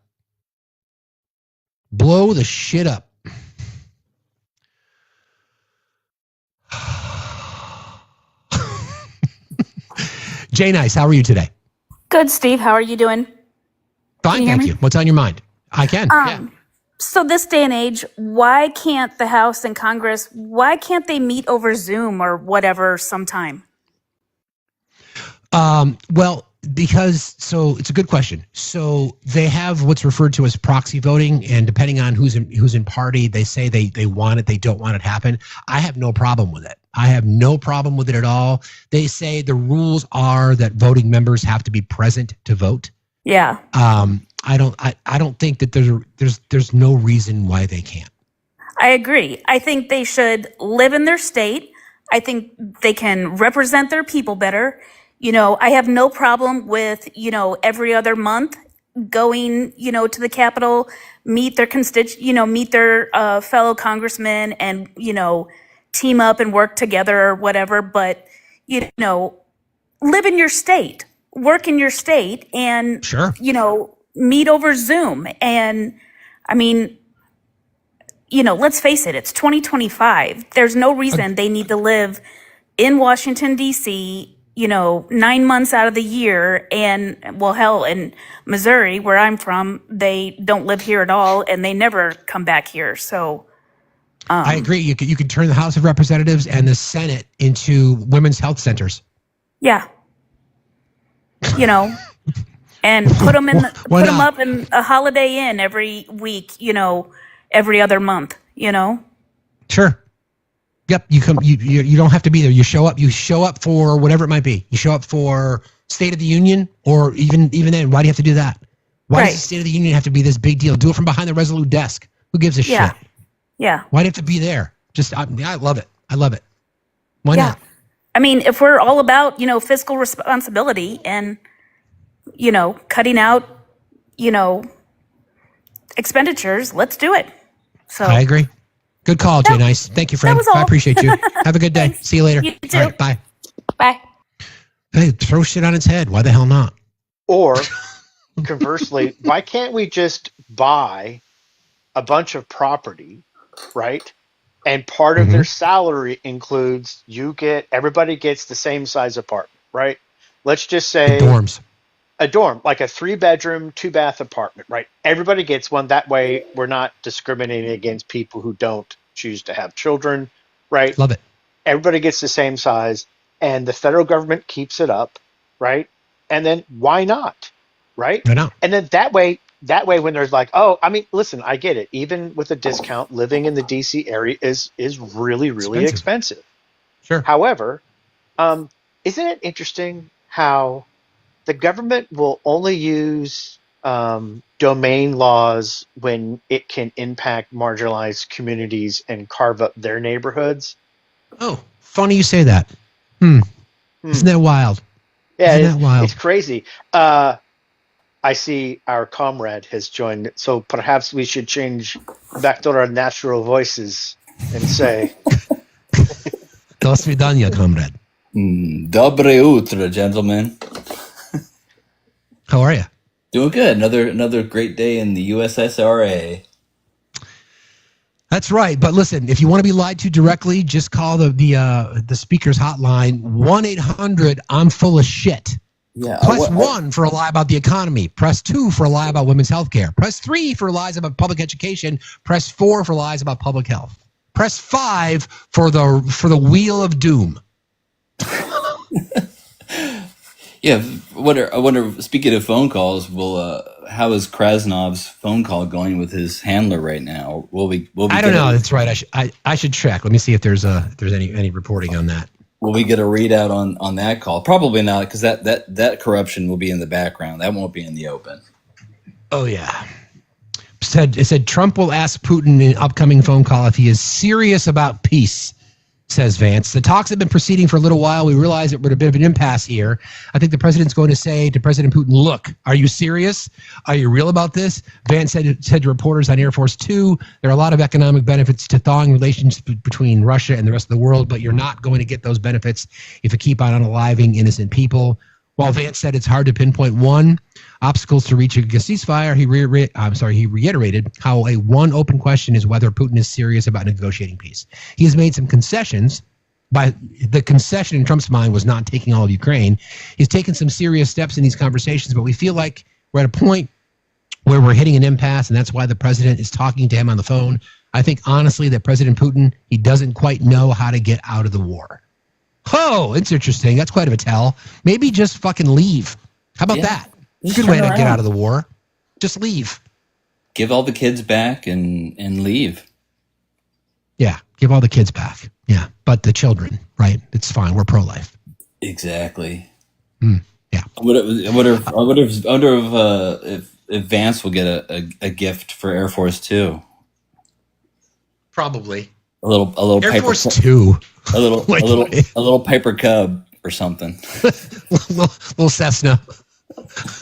I want to know what kind of riot act he was read by the Pope and why that's I know, right?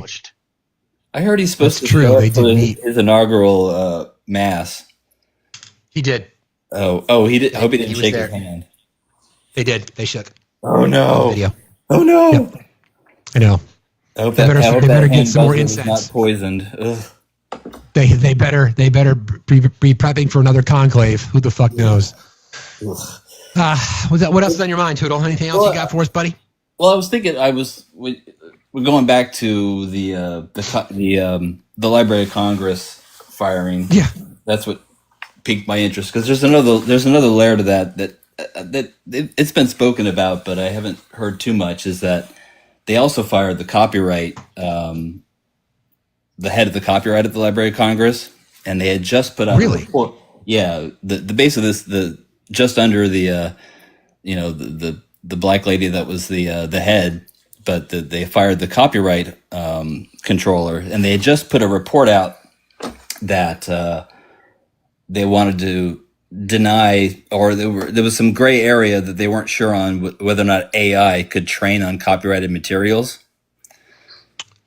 which is huge for the AI industry. That if they are not allowed to train on things due to copyright, that's going to take a lot away. So they think the firings could have been Musk saying, "Wait a minute, Grok needs everything from the Library of Congress to be fed into it, so fire that person." But interestingly enough, the people that they brought in to replace that they've appointed illegally, because the executive branch cannot appoint people to a legislative body, because the Library of Congress is under the legislative branch and not the executive. But anyway, the people they hired to come in are very anti-big tech people. So I'm not sure, if they're signaling that they do want to open up all the copyright of the Library of Congress to Musk, or are they anti-tech?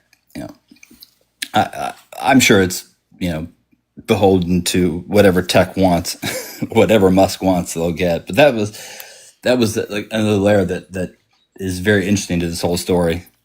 And those guys that they hired, they were refused. They were refused access to the building when they showed up. They wouldn't let them in.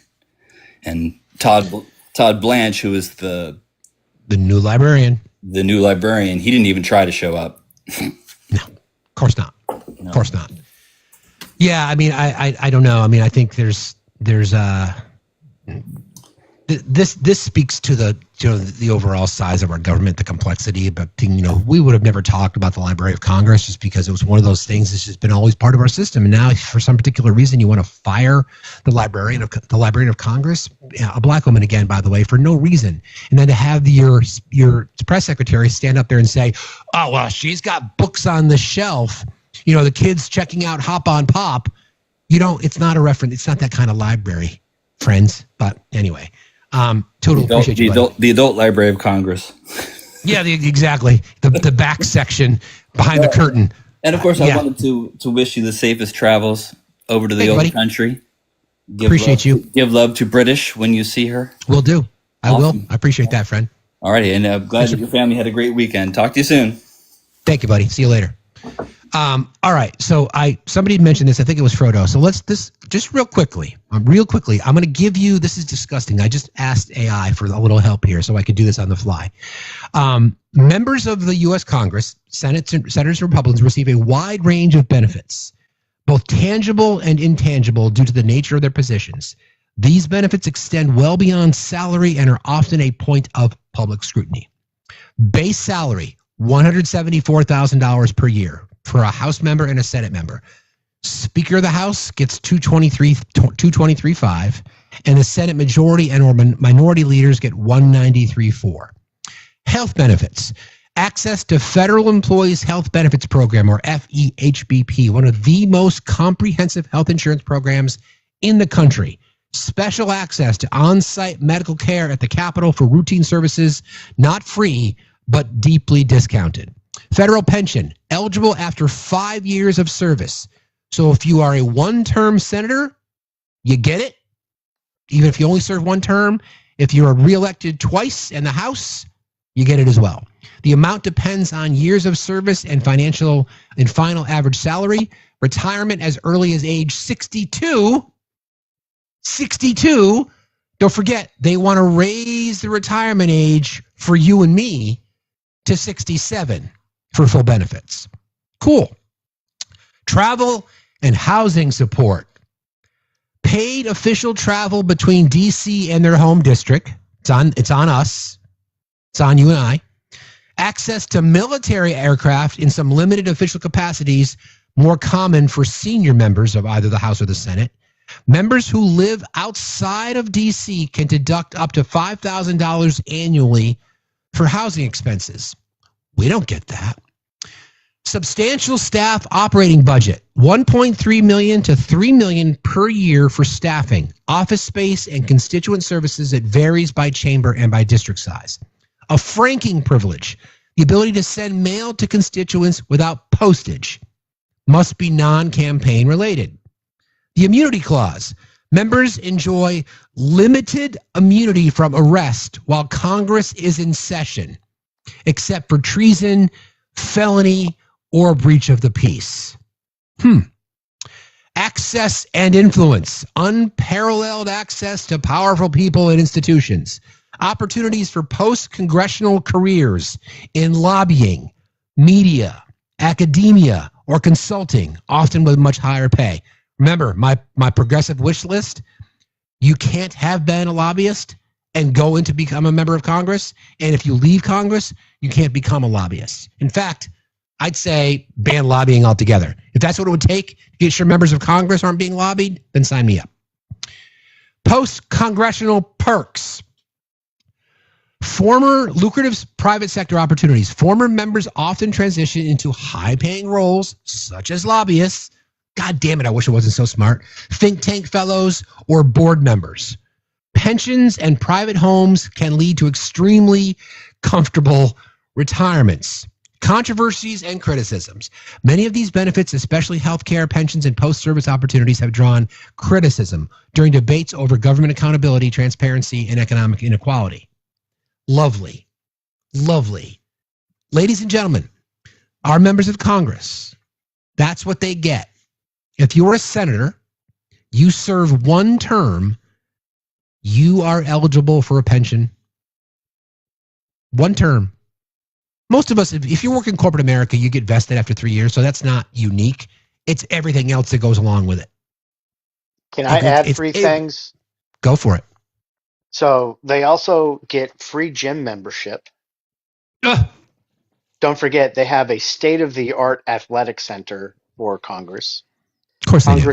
Congress also has full access to food at a discount through their various cafeteria systems. And also, let's not forget that a congressperson can indeed live in their office legally. That's right. And not pay rent. Right? So they get access to the internet for free, access to electricity for free, access to showers for free, so they don't have to pay for water, and they get to have a gym. Most freshman congresspersons stay in their office because the gym is very close, right? So they can just get up in the morning and go to the gym and work out, and then also have free showers, and then go back to where their assistants brought their dry cleaning and change in their office before anyone ever shows up for work. Right? Now, listen, I'm not complaining about living in your office. Alicia called something out, by the way. She said it's not technically free, it's at our dime. They get the benefit on our dime. Yes. I mean, technically they're taxpayers too. However, true. I don't get free gym access, right? Not that I've ever gone to a gym. I've walked by a gym. It's like staying at a Holiday Inn Express. So of course, I am now a personal trainer. I know a couple of guys named Jim. Right? Hey, can I go back a little bit? The doctor that came up here from Arizona, it's been kind of like bouncing around in my head. I don't know if you've ever talked about this or had a panel that's talked about this. It would be interesting from a business perspective to get some doctors who actually care about human beings as opposed to the GOP and talk about the cost of running it as a business, getting into a particular field, wanting to help save lives and improve the health of other human beings. Because I keep hearing about these private practices that are going out of business because all these conglomerates are forcing people to practice at their conglomerate level, right? And really rooting out private practice, which is also why rural medicine has disappeared, because all that was private practice, right? So it'd be really interesting to see what that impact is, and then to ask again when you get your press credentials. So you're pro-life, you're pro-business, but you don't ever seem to defend doctors who lose their private practice, and you don't seem to help them with tax cuts or business loans to ensure their private practice in rural areas can continue. Why is that? Well, I know the answer. We're not. Yeah, exactly. Yeah, that's exactly right.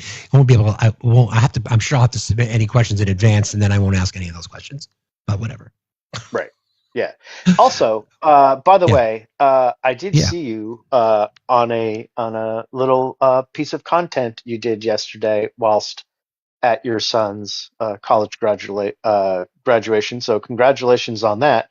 And it should be noted that he had a shirt on with buttons and this thing. I think it's called a tie. Yeah. Yep. I suppose you had dress pants on and adult shoes as well. I did, and a jacket even. Whoa. Yeah, like a blazer. I have a closet full of that stuff. Yep. Dude. By the way, when you were talking about the bumper, I instantly in my head, now this is, you will understand this, the old school cart system. Yeah. So, yeah. I was picturing myself as your engineer hurrying to get all the to get the cart system set up so that you knew what button to hit. It's like I remember looking into the producer's room from the studio, being like 4, he'd be like, no, 2. I'm like 4, 2, 2. Okay. For anybody who knows, what he's talking about is like an 8-track, and you would have your bumpers, or you'd have which would be like a little intro, like news and weather together on the 8s would be a bumper, or you might have commercials. This goes way back, like, because I was in radio. I started in radio in 1985, so this goes back before everything was digital. So it was a combination of analog and digital then. So it was wild. I loved it because it was chaos. It was chaos all the time, and I loved it. Couldn't do it now. Not like that. Not that level of chaos. But good call. Well, they don't do it now. The producers really don't do much anymore, to be honest with you. Everything is so easy now to produce. But we used to have to. I remember splicing tape and all kinds of stuff. Yes. Oh my gosh! And like we'd make our own effects, because you didn't have a digital library of effects. Like if you wanted a megaphone, you used a megaphone, or if you wanted it was crazy. I loved it. Everybody, please keep tapping and sharing. We appreciate you all. Obi's got 5 coins, guys. I don't know why.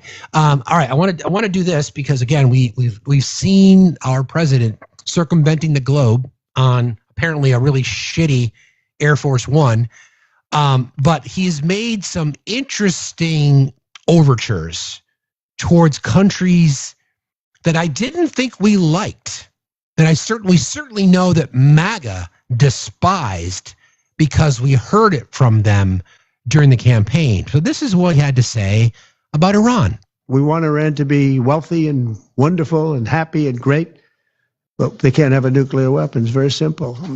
Wait, what was that? We want Iran to be wealthy and wonderful and happy and great, but they can't have a nuclear weapon. It's very simple. Wow. Apparently, you guys, I didn't know this. Apparently, we want Iran to be happy and wealthy and great, but kids here are starving. Okay, it's good to know. I'm just checking in, so I make sure I knew that. So and then Jordan Klepper had an interesting take on the things that Mr. Trump has had to say about the empire of Saudi Arabia. So here we go. Hold on. over MBS in particular. It's in the Saudis' interest to give Trump the royal treatment, but I'm sure the President of the United States understands that the Saudi crown prince is not without baggage. Just a few years ago that he murdered an American journalist. Yeah. So I'm sure the President will keep a healthy distance from the crown prince. I like him a lot. I like him too much. That's why we give so much, you know? Too much. I like you too much. I agree. You might like him too much. Regardless, you know what? It was a very nice start to this trip abroad, where he'll visit not just Saudi Arabia, but then Qatar and then the UAE. But you might be wondering, why did Trump pick these countries for his first foreign trip? Well, there's a strong geopolitical balance of... I'm f***ing with you! Corruption! His sons, who now run the Trump Organization, have lucrative real estate deals in the works in all 3 countries the president is visiting. Yeah, the Trump boys have projects in all 3 countries. I never thought I'd say this, but can't these countries go back to doing something more constructive, like funding terrorism? Okay, let's be objective. All right, let's be objective. Let's say that there was all this evidence against the Biden crime family, of which the Republicans for 4 years found none connecting Joe Biden to any criminality. And again, being objective, if there was any evidence of obvious corruption and or pay for play, whatever it might be that they found, then offer them due process. Because remember, according to our Constitution, everybody within, all persons in our nation are entitled to it. Wink, wink, nudge, nudge. If they had found some criminality connected to the Biden crime family, then lock them all up and throw away the fucking key. Okay? There you go. That's objective on that side. So now that we have the blatant corruption right in front of us, but according to Mike Johnson, as long as it's fully out in the open, nothing to see here. But now we've got billion-dollar real estate deals between the 3 countries, UAE, Qatar, and Saudi Arabia. Where is the investigation into that? Oh, that's right. Diplomacy. Got it. How do people who support MAGA, how do you even look yourself? I didn't even sure this isn't the right question. When you are looking at yourself in the mirror every day, when you actually do see your reflection, for those of you who do, yes, MTG, I'm talking to you.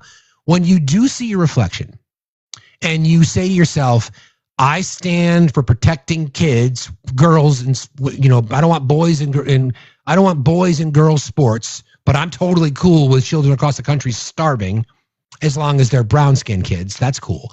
I care about corruption. The Biden crime family and all these crimes that they told us existed, but that they never found, but I still support that. But I'm totally cool with Donald Trump and his family enriching themselves through crypto schemes and gold bars, et cetera, et cetera, et cetera. I'm fine with all of that. How do you look yourself in the eye and try to spin that through your fucking brain? Oh, I know. You don't have a brain. Cool. Got it. Okay. What else have I got here? On the Iran thing, don't forget the reason why Trump is also pushing is because Joe Biden was able to get Iran to start coming back around after Trump pulled out of the deal, right?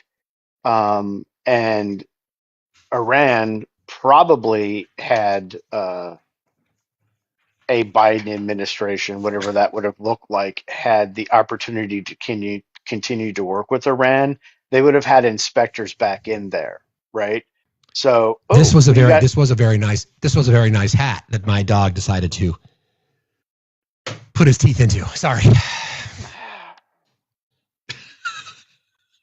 It's like having a kid. Is there anybody in the cattle industry on this live that could send about 80 pounds of beef shank for Kipper so he has something delicious to chew on? It doesn't matter. It doesn't matter. He will find it. It does not matter, does it? Does it? No. Get out of here. Go. Thank you. Sorry. Okay. So we talked earlier about how and I've been on this bandwagon for a very, very long time, specifically about the attack on the press. I believe in a free press, and I believe even if it's the opinion shows that are Fox or News Nation or Newsmax, I believe in freedom of the press. You can't have it both ways. You can't say I only want freedom of the press for organizations that I support. I stand with that, and we all should. Every one of us should stand with that conviction. Okay. What we're seeing now in DC is this pitch that they wanted to open up the press room to people who are not connected to the legacy media. They're calling it like the influencer seat.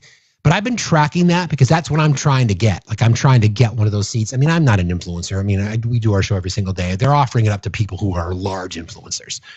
But there's a tactic to it. So they are positioning it as in, we want to hear from the everyday person. We don't want legacy media dominating the airwaves. We don't want this. We don't want that. So they pitch it as this wonderful idea. Okay.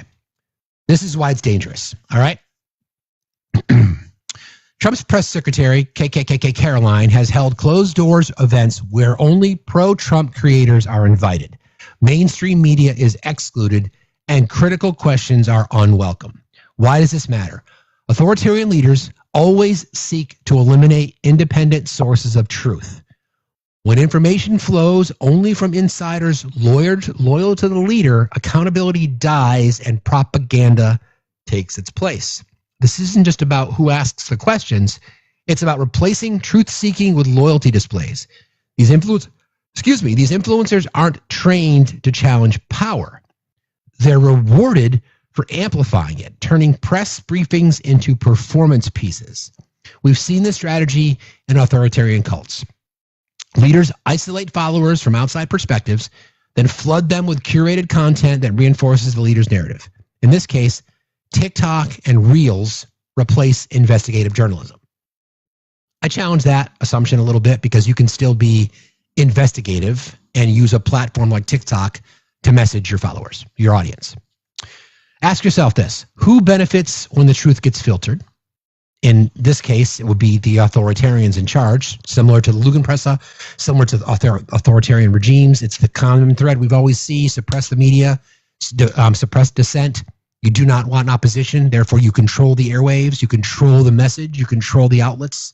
Then you become the source. Part of the strategy for Trump, and I've got some sound in that, I'll play it for you in just a minute, is been the conditioning of the minds of his voters to discredit the press.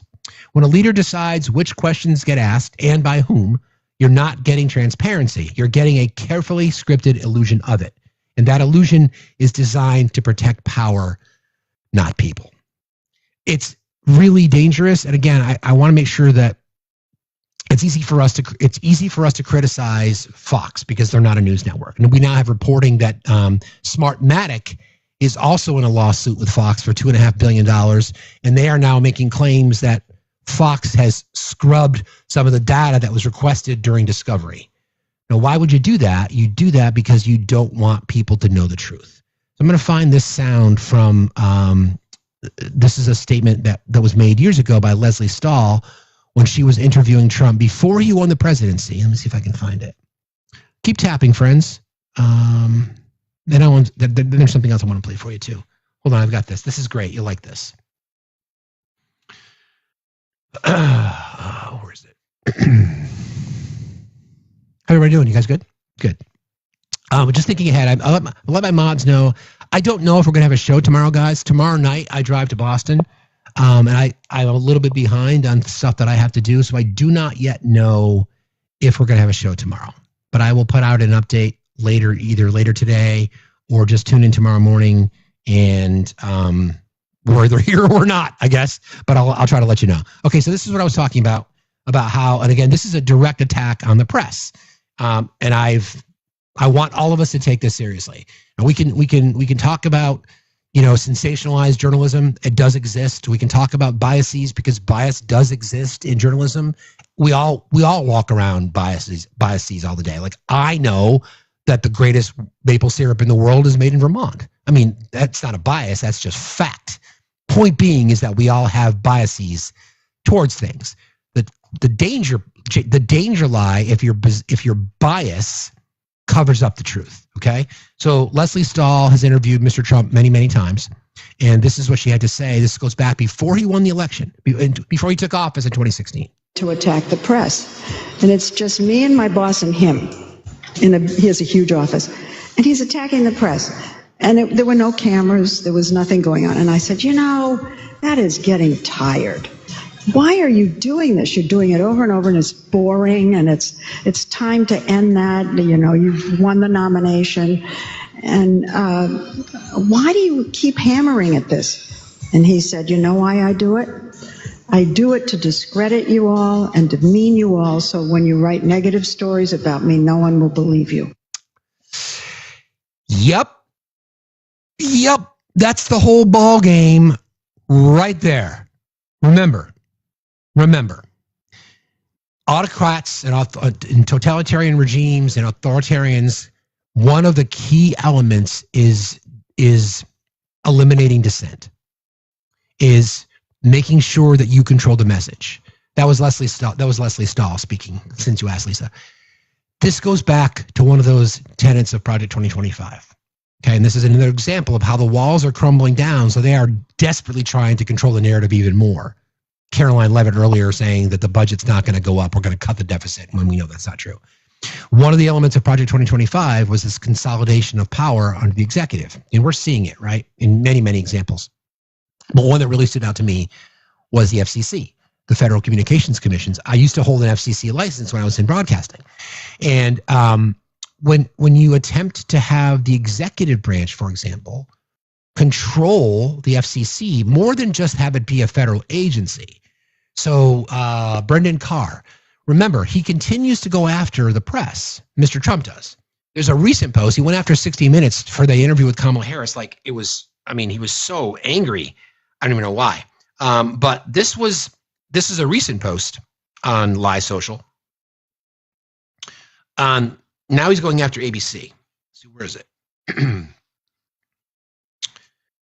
I say this to you because if the executive branch is given the power to control, here it is. If the executive branch is given the power to control the media, none of us should want that. Because again, when you're the party in power, your base, especially when it comes to authoritarians, your base gets emotionally drawn to the idea of, I don't have to listen to MSNBC no more. Fake news, screw that shit. But then when the tables are turned, do you pull the license for Newsmax? Do you pull the license for OAN? Do you pull the license for Fox? I don't want that. None of us should want that. Serious. I mean, as bad as it is, I don't want it. We do not want that kind of society. Okay. So this is Mr. Trump regarding ABC. Just again, listen for the tells. Why doesn't Chairman Bob Iger do something about ABC fake news? Especially since I won a multi-million-dollar lawsuit based on the fake and defamatory reporting of little George Papadopoulos. Just to be clear, that lawsuit was a settlement from ABC and George Papadopoulos for coverage. They settled the lawsuit so that they could continue to cover the president. All right, just want to clear that up. He was given warnings, but just couldn't be restrained by management. Now, I see they're at it again, and I again give these sleazebags fair warning. The wonderful country of Qatar, after agreeing to invest more than $1.4 trillion in the United States of America, deserves much better than misleading fake news. Everyone, including their lawyers, has been told that ABC must not say that Qatar is giving me a free Boeing 747 airplane, because they're not. Instead, and as fake news ABC fully knows and understands, this highly respected country is donating the plane to the United States Air Force, Defense Department, and not to me, in all caps. By so doing, they are saving our country and the American taxpayer hundreds of millions of dollars. ABC fake news is one of the worst. Three things that stood out. I've told you this before, right? And I know you guys are paying attention because, again, you're the smartest chat on TikTok. When he uses all caps, right, he wants to avert your eyes. So in this case, he used all caps when it said, ABC has been told that ABC must not say that Qatar is giving me, M-E, capital Me, pay attention to what it is that I'm saying, a free Boeing 747. And then later it says, want to make it clear that they are donating the plane to the United States Air Force and Defense Department and not to me, in all caps. That stood out.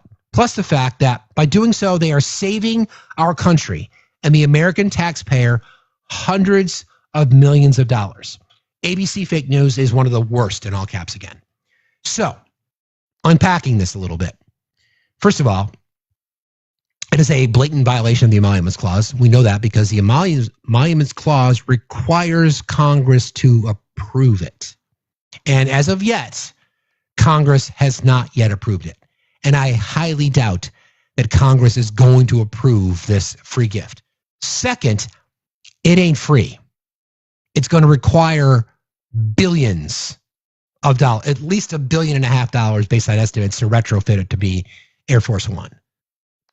So, again, using his platform, True Social, to go after the press because he doesn't like the fact that ABC is reporting that, no, it's not a gift to the U.S., it's a gift to you, and actually in the language of, actually, I've got it right here. Hold on. I've got it. Where is it? I'm not supposed to do this, but quickly, hold on. She would like that picture. It's my daughter from prom. Anyway, shouldn't do that. She'd be so mad at me if I did that. All right, let's go here. I promise not to tell her. Okay. Yeah, it says right here. President Trump himself said the plane would be gifted to the Department of Defense and then transferred to his presidential library after he leaves office. So, again, explain to me how it's a gift to the American public. The answer is, it's not. It's a first of all, let's go over some important money bits. It's a 20-year-old plane. Correct. That is currently being charged $60,000+ a month to sit on a tarmac. What we don't know about this jet is why has it been sitting at an airport on the tarmac for, I think, a couple of years now. They've not been able to sell it, apparently, right? Right. Now, Qatar is not a poor nation. Nope.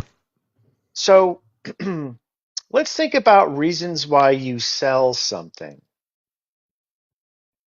Maybe because they recognize the amount of money it's going to cost them to upgrade and retrofit the jet for further commercial service is not worth it because there's no ROI for them.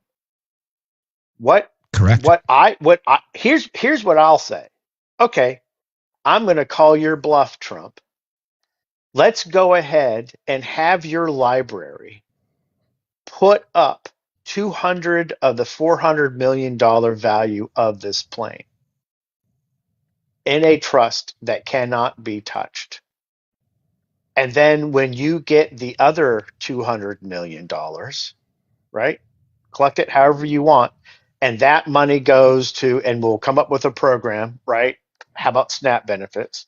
Then you can have the plane. But by the way, we're not going to turn it into Air Force One because it's already 20 years old.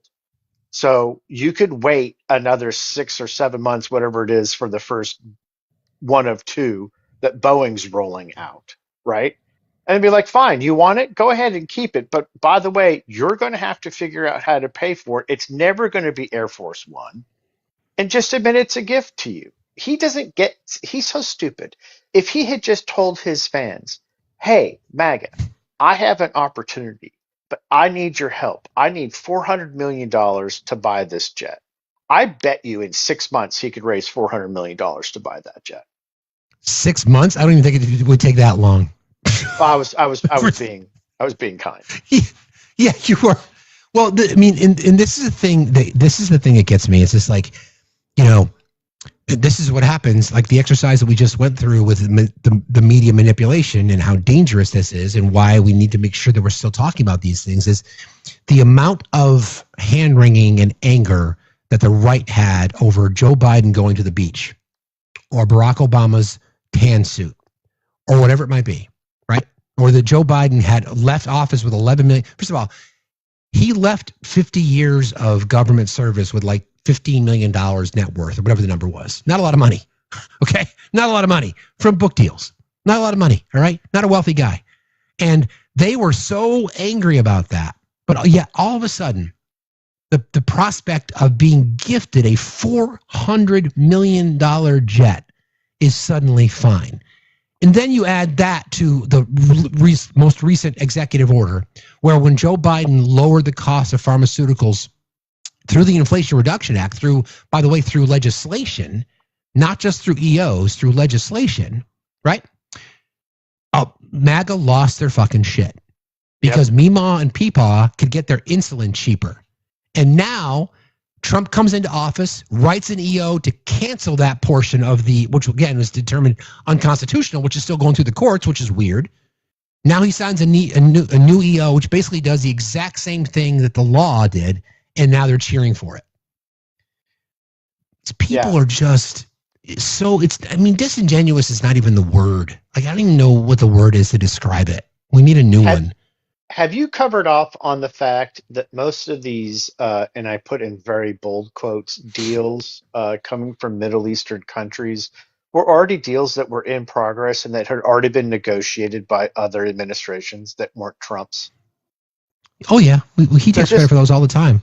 Oh, yeah. Yeah, they're just, it's like he did this in his first administration, right? Every continuation, he acted as if he was signing a new law. Right? Yep. I mean, this is the thing. He didn't negotiate anything outside of the only thing I can see is the plane, because all of these other supposed deals in which countries said to get him to shut up, sure, we'll go ahead and invest in America. There's nothing on paper. There's no details, right? But they keep believing it, right? Oh, I'm going to bring home $1 trillion of investments. Where? What services are you bringing back? Where government coffers? Right. Where? Like, okay, are we going to go do the fire hydrant analysis again for the MAGA that kept telling us that lived in Los Angeles that there weren't enough this and the fire hydrants didn't work? Yeah, because physics. If you open every single valve for all the water sources, there's no pressure, so water can't flow. We also didn't have 26,000 fire trucks that were needed to put out the fire. But Trump will go around, right? And MAGA keeps believing this, right? Trump is still angry about the valve. I'm sorry. I'll be right back. Yeah, go ahead. News on the 8th. Kipper, sock and hat assaulter, caught by local authorities. Red pod. The scene of the crime was very brutal. There were socks with previously no holes that now have holes in them. Hats torn to shreds. Will this madman be stopped? Will there be justice found in a court of law? Stay tuned for the next cycle of adventures in Kipper Assaults Fabrics. Please keep tapping the screen, share out the live, please gift facts. Please do your heart me up above. It's a single penny. Please go to his website or here and become a subscriber. Don't forget to also thank Eve for the awesome music. It's fine, nothing to see. So what was the latest piece of fabric that was assaulted? It was a shoe. It was a shoe. Yeah, it was a shoe. So socks, shoes, hats. Those are his go-tos. Yep, those are certainly his go-tos. Yep. Yep. And the house is clean so my daughter can trash it while I'm gone. So there might have been some things that were in positions that they may not have been before that perhaps were much more easily reachable by the snout of a golden. Yeah. Yes. I do believe That's a good question. That's G. Weber. That's a good question. Has he seen me packing? Well, considering I haven't really packed much, he has seen me pack a little bit, but I think he's sensing something's up. So we'll see. Thank you for asking him. Yeah, I was gonna say maybe we should get you a hat rack that's just below the ceiling. Although Goldens are pretty good at engineering, he may bring over a chair and leap off the chair to grab a hat, or he may just hang on the hat as it hangs on a hook, as it hangs on the wall. Yeah, that's a good point. I want to do this. And we're going to go till noon today. And actually, as a reminder for one of our mods, we'll just announce on Discord probably later today. Let's see how much I can get done today as to whether or not we're going to have a show tomorrow morning. I mean, at this point, I'm leaning into not being able to, but I'll do a little live from the airport on Wednesday morning. And then, did you already show the interview? No, Frodo, but that's a good point. And then Thursday, there may be a schedule change. I got a notification from a gentleman who's running for Senate in the state of Maine to challenge Susan Collins next year. And at this point, scheduled for 10:30 Eastern time, which will be 3:30 the British time. I do not know definitively. I believe it's still happening, but I'll confirm on that. Otherwise, I'll let you guys know. Anyway, through everything that we deal with here, I just think it's really, really important that we remind people who we have with their hand on the button. The drone is killing tremendous numbers of people. You hide behind a tree and the drone comes down and it circles you with fire. You don't have a chance. The tree comes down also, by the way. It's so intense. You see these trees being knocked down like they're being sawed down by a top of the line timberman, like you know who? Sean Duffy. Do you know that Sean Duffy, the head of the transportation department, who's working right now on the airports and getting a system because Biden didn't do a thing for 4 years, and Pete Buttigieg was the head, and he goes bicycling to work. And instead of using hydraulic, like on tractors that can handle anything from hurricanes to lightning to anything, they use magnets. It's a new theory. Magnets are going to lift the planes up. And it doesn't work. So we've opened up the shower heads, the faucets, the toilets. Seriously overweight. And he takes the fat shot drug. This is a different panel than I've had. Everything's computer. I hear so much about the word groceries. I used to use groceries a lot on the trail. A word that's like sort of an old-fashioned word, groceries. But groceries is the word that's the most accurate word. Basically, what we're doing is equalizing. There's a new word that I came up with, which I think is probably the best word. It sort of represents something that's both horrible and beautiful and strong and miserable, weak. I know words. I have the best words. But there's no better word than stupid. You turn on the water, drip, drip, drip. So we joke about it, okay? We joke about it because it's easy. I mean, it's comedy gold. Like you couldn't write a better script. I mean, is it Matt Friend who does the great Trump? Is that his name? The comedian, really tall guy. I think that's his name. You could not write better dialogue for him when he does his Trump impression. I mean, that was the most ridiculous thing I've ever heard. That's nothing. That's a small example. He was overseas just recently talking to members of the royal families and going and doubling down again on fucking groceries. This is the guy that represents you. President of the United States just explained to the President of the United Arab Emirates what groceries are. He called it an old term, like he's describing something from a forgotten civilization. Costs are way down. Groceries are where they have a term grocery. It's an old term, but it means basically what you're buying, food. It's a pretty accurate term, but it's an old-fashioned sound. But groceries are down, costs are down, eggs are down. First week they were hitting me with eggs were up 200%. And now they're down to a number that is amazing. We're down 97, 98% from where they were. Okay, we're going to do some maths. Okay, so I'm gonna have Obi take out his abacus, and we're going to talk about the maths in a second. Okay. The president of the United States just explained to the president of the United Arab Emirates what groceries are. He called it an old term, like he's describing something from a forgotten civilization. Costs are way down. Groceries are where they have a term grocery. It's an old term, but it means basically what you're buying, food. It's a pretty accurate term, but it's an old-fashioned sound. But groceries are down, costs are down, eggs are down. They were, first week they were hitting me with eggs were up 200%, and now they're down to a number that is amazing. We're down 97, 90. Okay. All right.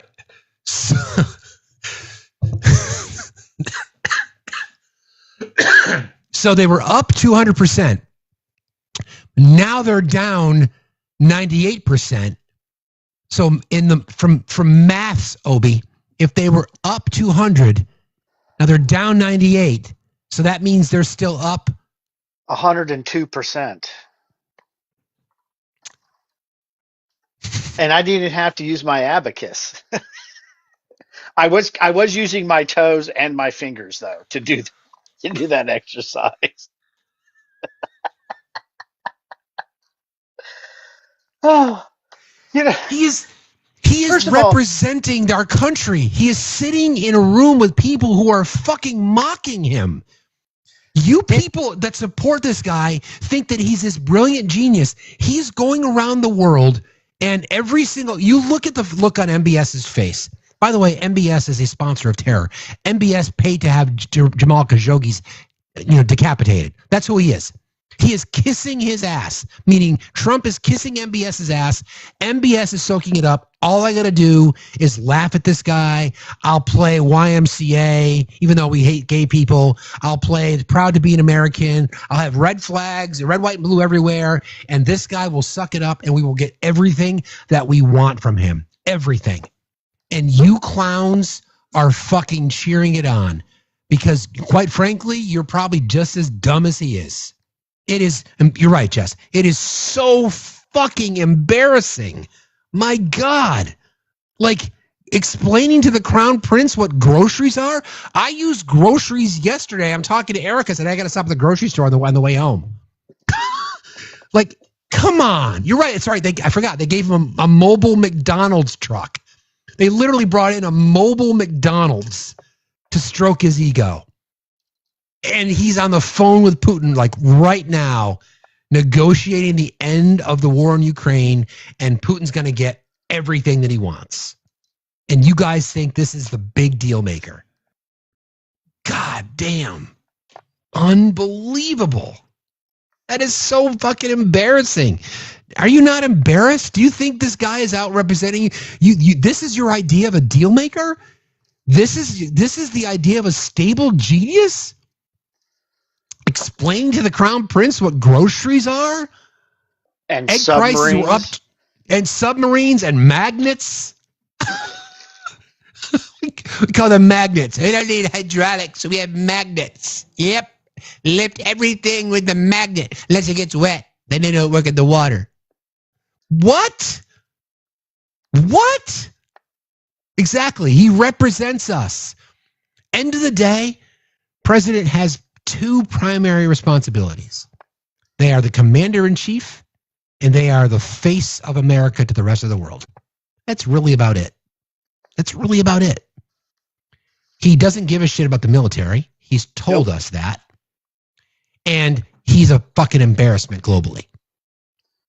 So what else is he going to do? Oh, yeah, he's played golf 31% of the time he's been in office so far. Yeah, explain that, by the way, how much money that's cost the taxpayers. $50 million. Yeah. In 100 days. So what's the maths, Obi? 4-year term, 50 million so far. 50 million so far over 100 days. Oh. So 365 times 4 divided by 100. Yeah. No, I don't know how that. Plus. Yep. Plus. Carry the 4. I mean, over 4 years, he's already at what right now? 50 million. 50 million. Oh, it's going to be well over 200 million, $1 billion. Yeah, a billion. Yeah, it's almost $1 billion. Well, yeah, it's probably going to be closer to about $1.5 billion because you also have to include all the ancillary expenses of golfing, right? All the prep work. But what about Biden? Oh, and by the way, kids are fucking starving. Kids are starving in our country. Women are losing their lives because we can't get health care. Kids are fucking starving. And you are celebrating this guy playing golf and getting a $400 million airplane. God damn. Kids are starving. People are losing their health insurance.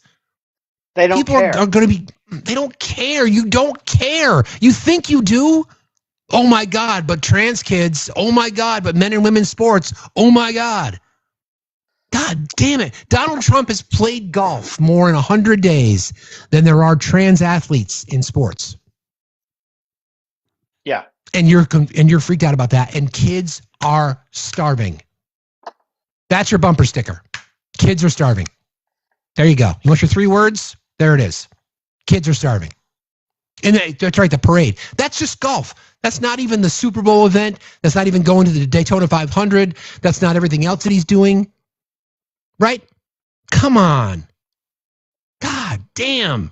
And then the mastermind behind this whole thing is Stephen Miller. That's obvious. He's the mastermind. So this little bit of sound is fucking scary. When it comes to TDA. So they're all illegal. So what he's referring to is the fact that the Supreme Court stepped in and said, you know what? The Alien Enemies Act? No. They're all gang members. They're all foreign terrorists. And now we are being told that they cannot be expelled from our country without an extraordinary amount of individualized adjudication at the district court, circuit court, Supreme Court, up and down, up and down, up and down. No American citizen receives this level of so-called due process. This isn't due process. This is called infinity process to keep you here forever. Yeah. That's what this is. Now, I could be wrong, but when the 34-time convicted felon was able to duck, dodge, dip, and delay all of his cases that were against him, and in doing so was then specifically running for president. So I find it interesting that Stephen the Schnazi Miller is saying that the president didn't even get this, but he actually did. He got more deference than any other civilian would have been allowed because judges were afraid to push too hard, right? Absolutely. So, miss me with all that bullshit, Stephen. You're a fucking liar, right? I'm glad that you finally stopped using a Sharpie to create the hair that you don't have on your fucking head. And, maybe you and I should meet on the mats and have a discussion about due process. Let me show you what due process looks like when you don't look like you. Let me treat you the way human beings are being treated and rounding up by most likely not actual ICE agents without warrants, right? Let's go ahead and see if you could physically handle that without shitting yourself. That's right. And Tootle points this out because just last week when Trump's attorney or representing the government was there arguing, this was the quote. Yeah, his lawyer said that generally they respect lower court rulings. Generally. Right. So remember the autocratic playbook is to discredit every institution so that when they rule against you or report against you or speak against you, you could easily, you've already primed your base. You've already primed your people. See, it's weaponized government. It's a witch hunt. It's the fake news. It's corrupt judges. It's radical leftists. There is a playbook for this, you guys. Again, you're the smartest chat on TikTok. You know this. Here's just another example. right? You're just another example. We're going to allow Stephen Miller, and when his talons, how does he fit his talons into his shoes? That's what I want to know. When he's not hanging upside down, he's going out there on Fox in a safe space, telling the American people that it's impossible. Not American citizens don't even get that due process. Again, it's a bold-faced fucking lie. Habeas corpus in our country guarantees all of us, all persons, the ability, first of all, to know what it is that we're being charged for and have a right to defend ourselves in court. Hearing, courtroom. My gosh. It's like, what? So stop telling us that we're marching towards a dictatorship. We're fucking here. The Supreme Court is numerous times, which again is interesting. I want to say this, and I can't believe I'm going to say this. Amy Coney Barrett has impressed me. Okay? I don't agree with her politics, but she's not a politician. She's a justice. And she has surprised me. She has really stood up. She defended Elena Kagan last week. If you heard some of the audio from that hearing regarding birthright citizenship, she defended her. So you didn't answer Justice Kagan's question. So let me ask it again. You're right, Tracy. She's following the law. She's following the law. And she's not, Thomas and Alito, in their dissent, nothing was mentioned as to why they voted against allowing the Alien Enemies Act. They voted in support of the president using the Alien Enemies Act. There's nowhere in our Constitution should what the administration has requested to be authorized. It was deemed unconstitutional. And Thomas and Alito supported unconstitutionality. Think about that for a second, right? Supreme Court justices, those are the ones that are supposed to say, this is what the Constitution says. This is what's presented in front of us. Does it abide by the law or does it not? And the Trump administration's attempted use of the Alien Enemies Act was in violation of the law. And two Supreme Court justices who are highly compromised, whether it be through the Heritage Foundation or others, or billionaires like Leonard Leo or others, said, yeah, it's totally fine, nothing to see here. As long as I can get my house, as long as I can get my jet, as long as I can get access to that.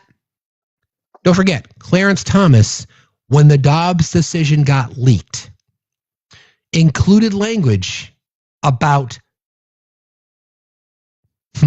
interracial marriage. He's in one. So, yeah. Okay. Let's pivot for just a brief moment and let Jimmy Fallon kind of put a smile on her face, because I thought this was kind of funny. Trump said iPhones can be made in the U.S. Yeah, Trump wants American-made iPhones. They're going to be a little different, though. Watch this. Apple is proud to offer its first ever American-made iPhone. It's the same iPhone you love, but instead of Siri, we're introducing Donnie. You can ask him questions like, hey, Donnie, what is the weather today? Climate change is a hoax invented by China. Donnie, where's the nearest gas station? Your car wouldn't need gas if you drove a Tesla. Donnie, play Abracadabra by Lady Gaga. Abracadabra, mo na na, like a bing bong, bing bong, bing bong, bing bong, ba. Donnie, what's on my shopping list? Milk, bread, Canada, and Greenland. And Donnie, remind me to pick up my kids from school. There's no more education department. Your kids are busy making iPhones. The American iPhone. Coming soon for $6,000. Oh my goodness. I know, right? We could all use a little laugh. Okay. I wanted to kind of, let's see, do you have any other guests and the people have requested? Another Navy vet. Shipmates. Navy vet, how are you today, friend? Doing good. No, I was just listening to you and you kind of changed the subject on it, but this is a plan that they've been working on. Someone has worked out, definitely not Trump, but they started with the hauling the immigrants in and deporting them, eliminating due process. He got that through. He's getting it through.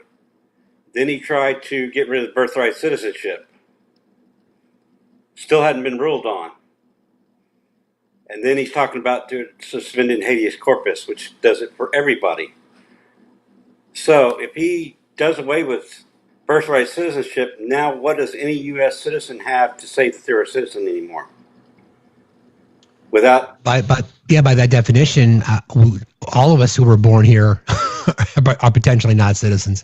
Right. So now he has habeas corpus suspended. He can now deport any original U.S. citizen without any due process, and Correct. nobody can stop it. Correct. Yep. And I know it's not his plan. I know someone else came up with it, but I mean, and I'm like, why is nobody pointing this stuff out in Congress? Why is Congress not looking at that as the way it's going? Because they're corrupt too. That's why. Well, I was trying not to say it, but yes, I agree. Yeah, I know you know. No, but you're right. I mean, that it is part of the plan. It was laid out to us in Project 2025. It's the great replacement theory.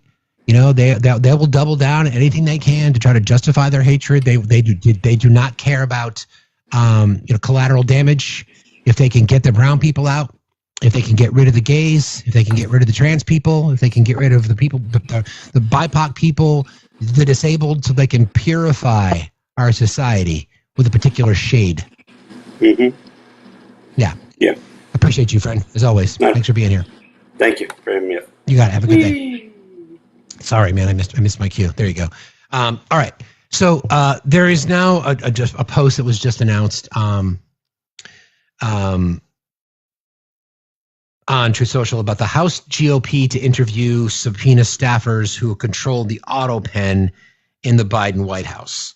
So we know that the news that came out about Joe Biden's health, and there was concerns about whether or not he was even capable of signing pardons. He made a post on Truth Social. Let's see if I can find it. Hold on. No, that's one stupid thing that he said. Let me see if I can find it. It's right here. All right, friends, let's bring us home here. Let's see if we can get to 250 before we end at noon.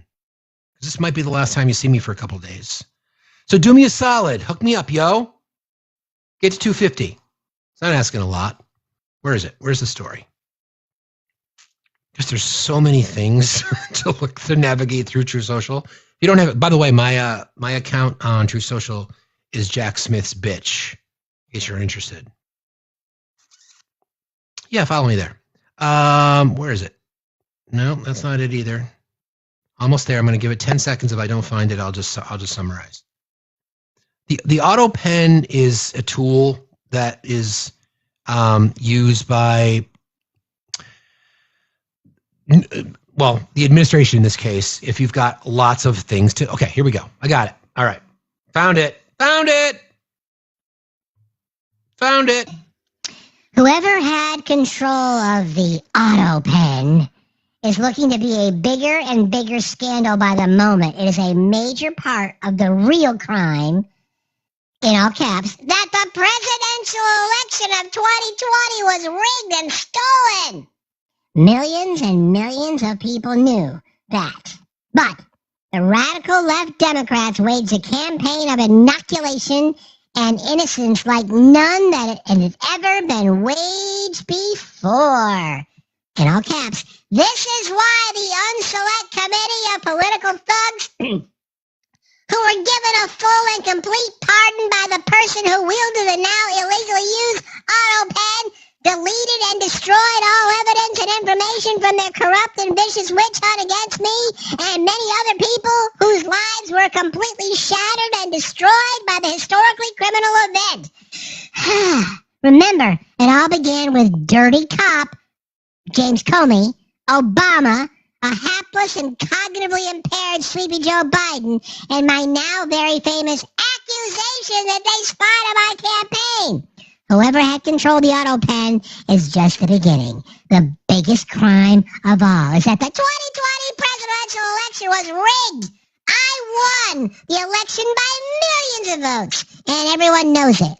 God bless America, for the fight has just begun. That is fucking pitiful. It is just, I don't even know what to say. I mean, I literally don't even know what to say about that. Well, so there's the GOP is now going to open an investigation. Reminder, the theme of the day, kids are starving, and the GOP is going to open an investigation into who used the auto pen. And the president is still doubling down on the 2020 election. Are we going to get to find out who used the auto pen during the first Trump administration? Because people may have forgotten, he also used the auto pen. Of course, they all do. Yeah, I mean, it's just a more convenient way of getting shit done, so you don't have to sit there and write your name over and over again. And it's legal, by the way. It's totally legal. It's totally legal. I believe the language has to be that there needs to be authorization of the president if his signature is to be used. And as long as there's that, then the auto pen is allowed. I think that's how it works. Yeah, like one blanket statement for every stack that's dated. Correct. That the following 700 documents will be signed using the auto pen between this date and that date. I do hereby authorize, sign actual wet signature. Although this begs the question, it is 2025.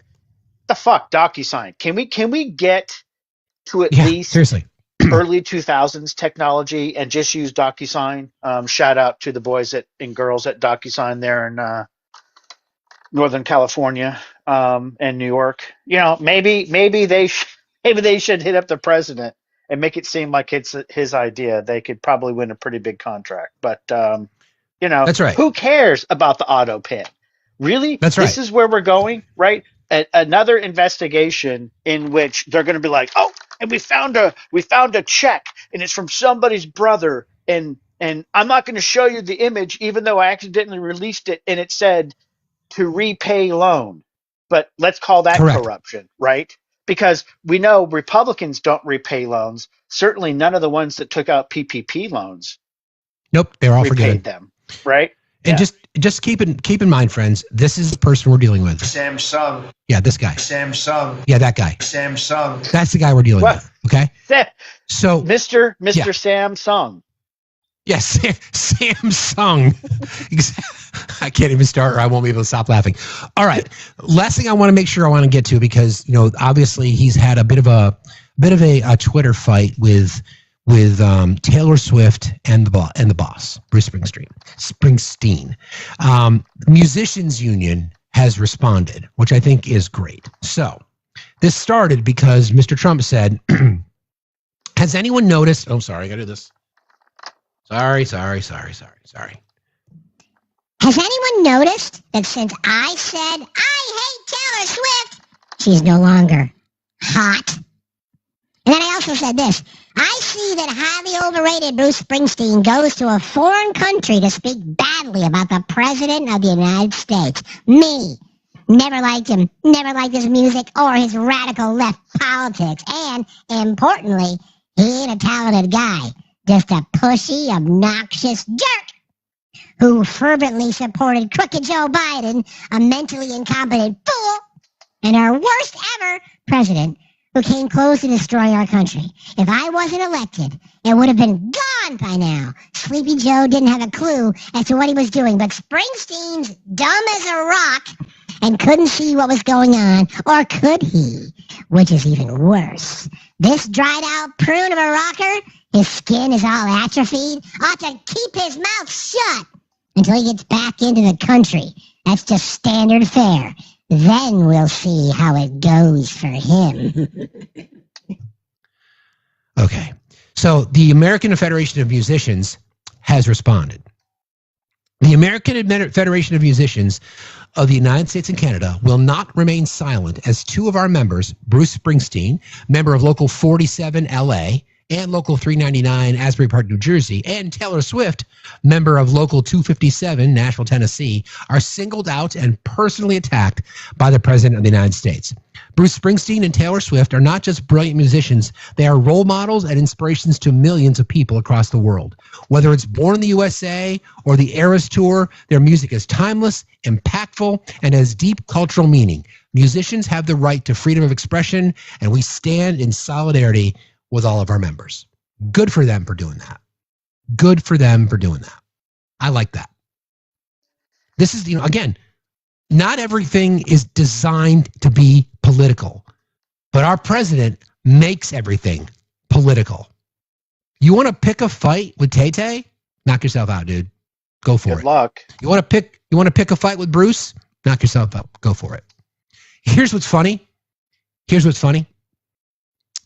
You could go to rural parts of our country, and it's funny that Bruce is from Asbury Park, New Jersey, and writes about like Nebraska. Anyway, you could go to parts of our country, and you could watch, you could watch the battle of the truck nuts, and you could go to a rally, and there could be flags on the back of a big old F-150 or F-350, and they're going to be blaring "Born in the USA" from their cab, blaring it. No doubt about it. Thunder Road, you name it. Born to Run, rocking it out. And he's going after Bruce. And now MAGA's like, am I supposed to go after Bruce now? I guess I hate Springsteen. Used to like him. Now what do I do? Shit, I got his poster on my wall. Glory days, exactly. Your hometown? Come on. So, I mean, you're going to pick a fight with the boss? Why? What the hell's it? But again, friends, to make it serious, children are starving. Kids in our country are starving, and it's going to get worse. And he wants to pick a fight with musicians. Okay. Makes perfect sense. All right, I think I had one last thing I wanted to cover off on. I do want to talk about this. I meant to talk about it last week because we're talking about, Jess was up earlier talking about civics education, just in education in general. And we know that the states in our country that invest in education are the ones that do the best. And by and large, they are states that have democratic leadership. We know that states like those that are in the Southeast in particular, Mississippi, Alabama, Louisiana, are always near the bottom in just about every measurable domestic statistic like education rates, graduation rates, poverty rates, maternal mortality, infant mortality, et cetera, et cetera, et cetera. Oklahoma is trying to be the leader. Oklahoma and Massachusetts, by the way, have two unique distinctions. Oklahoma is the only state where every county voted red, and Massachusetts is the only state where every county voted blue. Okay? So, Oklahoma education standards say students must identify 2020 election discrepancies. New academic standards in Oklahoma call for the teaching of, quote, discrepancies in the 2020 election results, continuing the spread of a false narrative years after it was pushed by President Trump and his allies, including today, because we just read it from his Truth Social post of yesterday. The standards were enacted last month after the Republican-controlled legislature declined to block them. And while the process to advance the standards has drawn ire from members of Oklahoma's majority party, the question of the standards' content has gotten a little pushback. The standards say students must, quote, identify discrepancies in the 2020 election results by looking at graphs and other information, including the sudden halting of ballot counting in select cities and in key battleground states, the security risks of mail-in balloting, sudden batch dumps, an unforeseen record number of voters, and the unprecedented contradiction of bellwether county trends. The new standards have been championed by Ryan Walters, the state superintendent of public instruction, and a conservative firebrand. Do I have the sound? No, I don't need it. The new standards were quietly introduced just hours before a February State Board of Education meeting, and Walters falsely told board members that to make legislative deadlines, the standards needed to be approved that day. They were. New board members spent the next 2 months asking the state legislature to return the standards back to the board, saying that there had been not enough time to review the changes. Citing that rushed process, Senate Republicans authored a joint resolution to reject the standards. And GOP Governor Kevin Stitt also requested that the legislature send the standards back to the board. But in April, after a closed-door meeting with Walters, the state legislature declined to block the standards. They are set to go into effect next school year. A lawsuit filed by a GOP former Oklahoma Attorney General could stall their implementation. It cites problems in the approval process rather than content. Oklahoma Republicans like House Speaker Kyle Hilbert have defended the standards' content. I think the students should be challenged to think critically about that particular election and what led to high volume turnouts, as well as the reforms that you saw states pass in the wake of that. But Anton Schultzke, the interim executive director of the National Council for Social Studies, points out the 2020 election standard seems to instruct students that so-called discrepancies are an accepted position. And that's not necessarily in the best practice. If you want someone to really do some inquiry, then you would have to let the students ask the questions on their own. Aaron Baker is an Oklahoma City high school government teacher. Because the standard is set for U.S. history, he won't have to teach it in his classroom. But he said if he had to, he would include a fact check. Quote, I would have no qualms at all about telling my students. In fact, I've been telling my students for 4 years that the courts have declared over and over again, multiple times, that there was no widespread voter fraud in the 2020 election. So, as we discussed earlier, right, with the Library of Congress wanting to have a Trump attorney, who's his name? I can't think of his name at this point. The new head of the Library of Congress. Why would you do that? There's no reason to.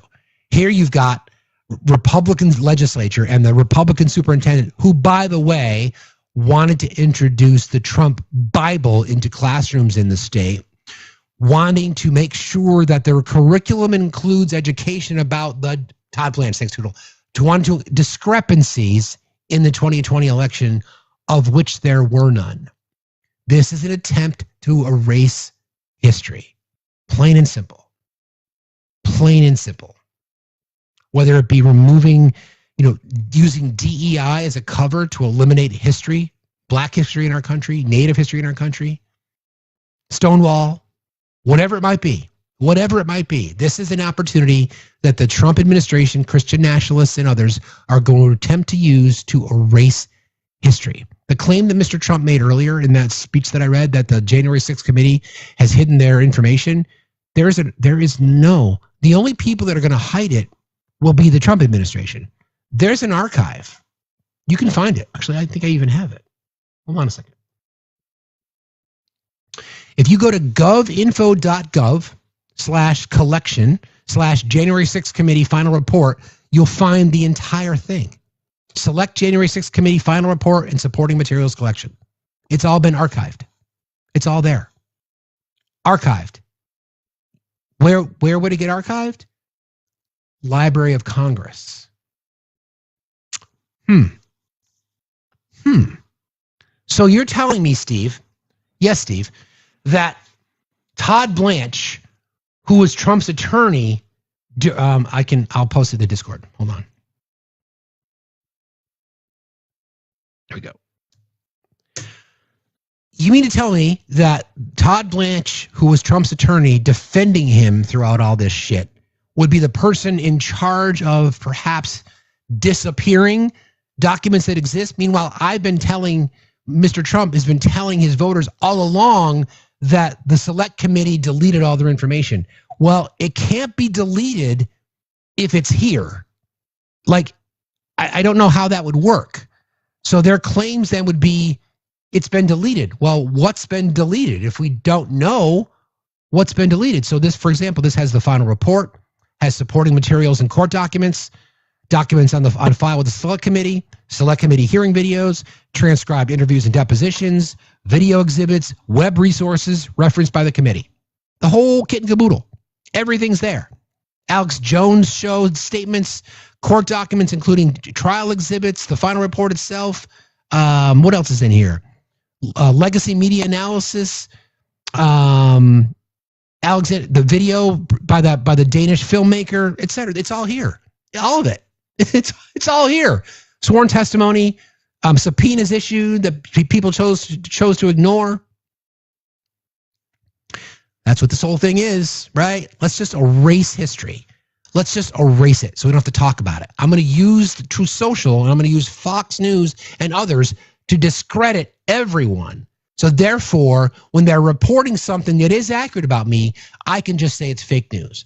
Or I can say that they were corrupt. Or I can say the auto pen was the problem. Well, we don't want to let people know that I used the auto pen to sign the Alien Enemies Act executive order. We don't want them to know that because that blows the whole cover off the shit. We'll just remind them that everybody else is corrupt. That is fascism. Stop thinking that. We got to stop normalizing it, okay? We got to stop normalizing it. We're guilty of that. We're allowing these things. We're accepting them as normal. They're not normal. Using rhetoric in the bully pulpit to discredit the Supreme Court because you don't like their ruling, going after the judiciary, now making threats against members of Congress. And I think it might have been Tootle earlier or Navy vet. They could justify locking anybody up. They could literally justify locking anybody up. Anyone. They'll come up with some argument that they're a dissenter, that we're the ones on the right side of this. Anyway, Obi, final thoughts today, friend? Thanks for sitting with me today, by the way. Final thoughts. Take tomorrow off. Relax. I think I have to. When you're at Logan, go to one of the 9,468 Dunkin' Donuts locations found in Logan Airport. And there'll be none open, sadly, the time I'm there. Right. By the time you're there, they'll all be closed, and they'll be yesterday's donuts anyway. That's right. But, just wave. Don't feel obligated. This is your mental health break to see the love of your life. We'll survive. We'll be okay. Be good to yourself. Fill up your cup. Although I don't know where the fuck you're going to get anything to eat or drink at the airport at that time. But go ahead and exactly. One of the newsstands will be open. Fill up your cup, bro. Like, be good to yourself, and be proud of where you're at right now. Right? You told people where you're at.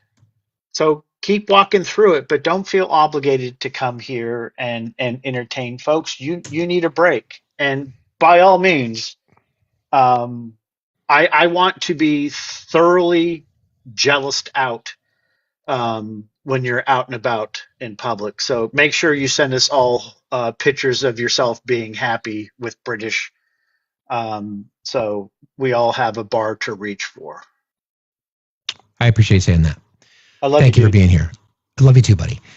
This is great. Sam found this. This is an old classic from X. This is great. I'll leave the show with this. From Trump. My daughter Ivanka just arrived in South Korea. We cannot have a better or smarter person representing our country. To which Alexandra Aaron responded, "Why not? Would it make her feel bad?" Damn. Oh, I love the internet sometimes. Okay, we're gonna raid Danny because our friend Brett is over there. So please go raid our friend Danny. We all know Danny. We love Danny. So at this point, friends, it's probably not likely that you're going to see me tomorrow morning. I just got a lot of shit I got to get done, and not a lot of time to do it. But I love you all very, very much. Mods, thank you guys. I will report in. Safe travels. Thank you guys very, very much. This is a fight, friends. This is a fight. Hold the mantle. Find some joy in your life because joy is resistance. Thank you, mods. Thank you, everybody. Don't forget, if you haven't yet subscribed, please consider doing so here. If you haven't joined our subscription team over on YouTube, it's free. Please continue to, please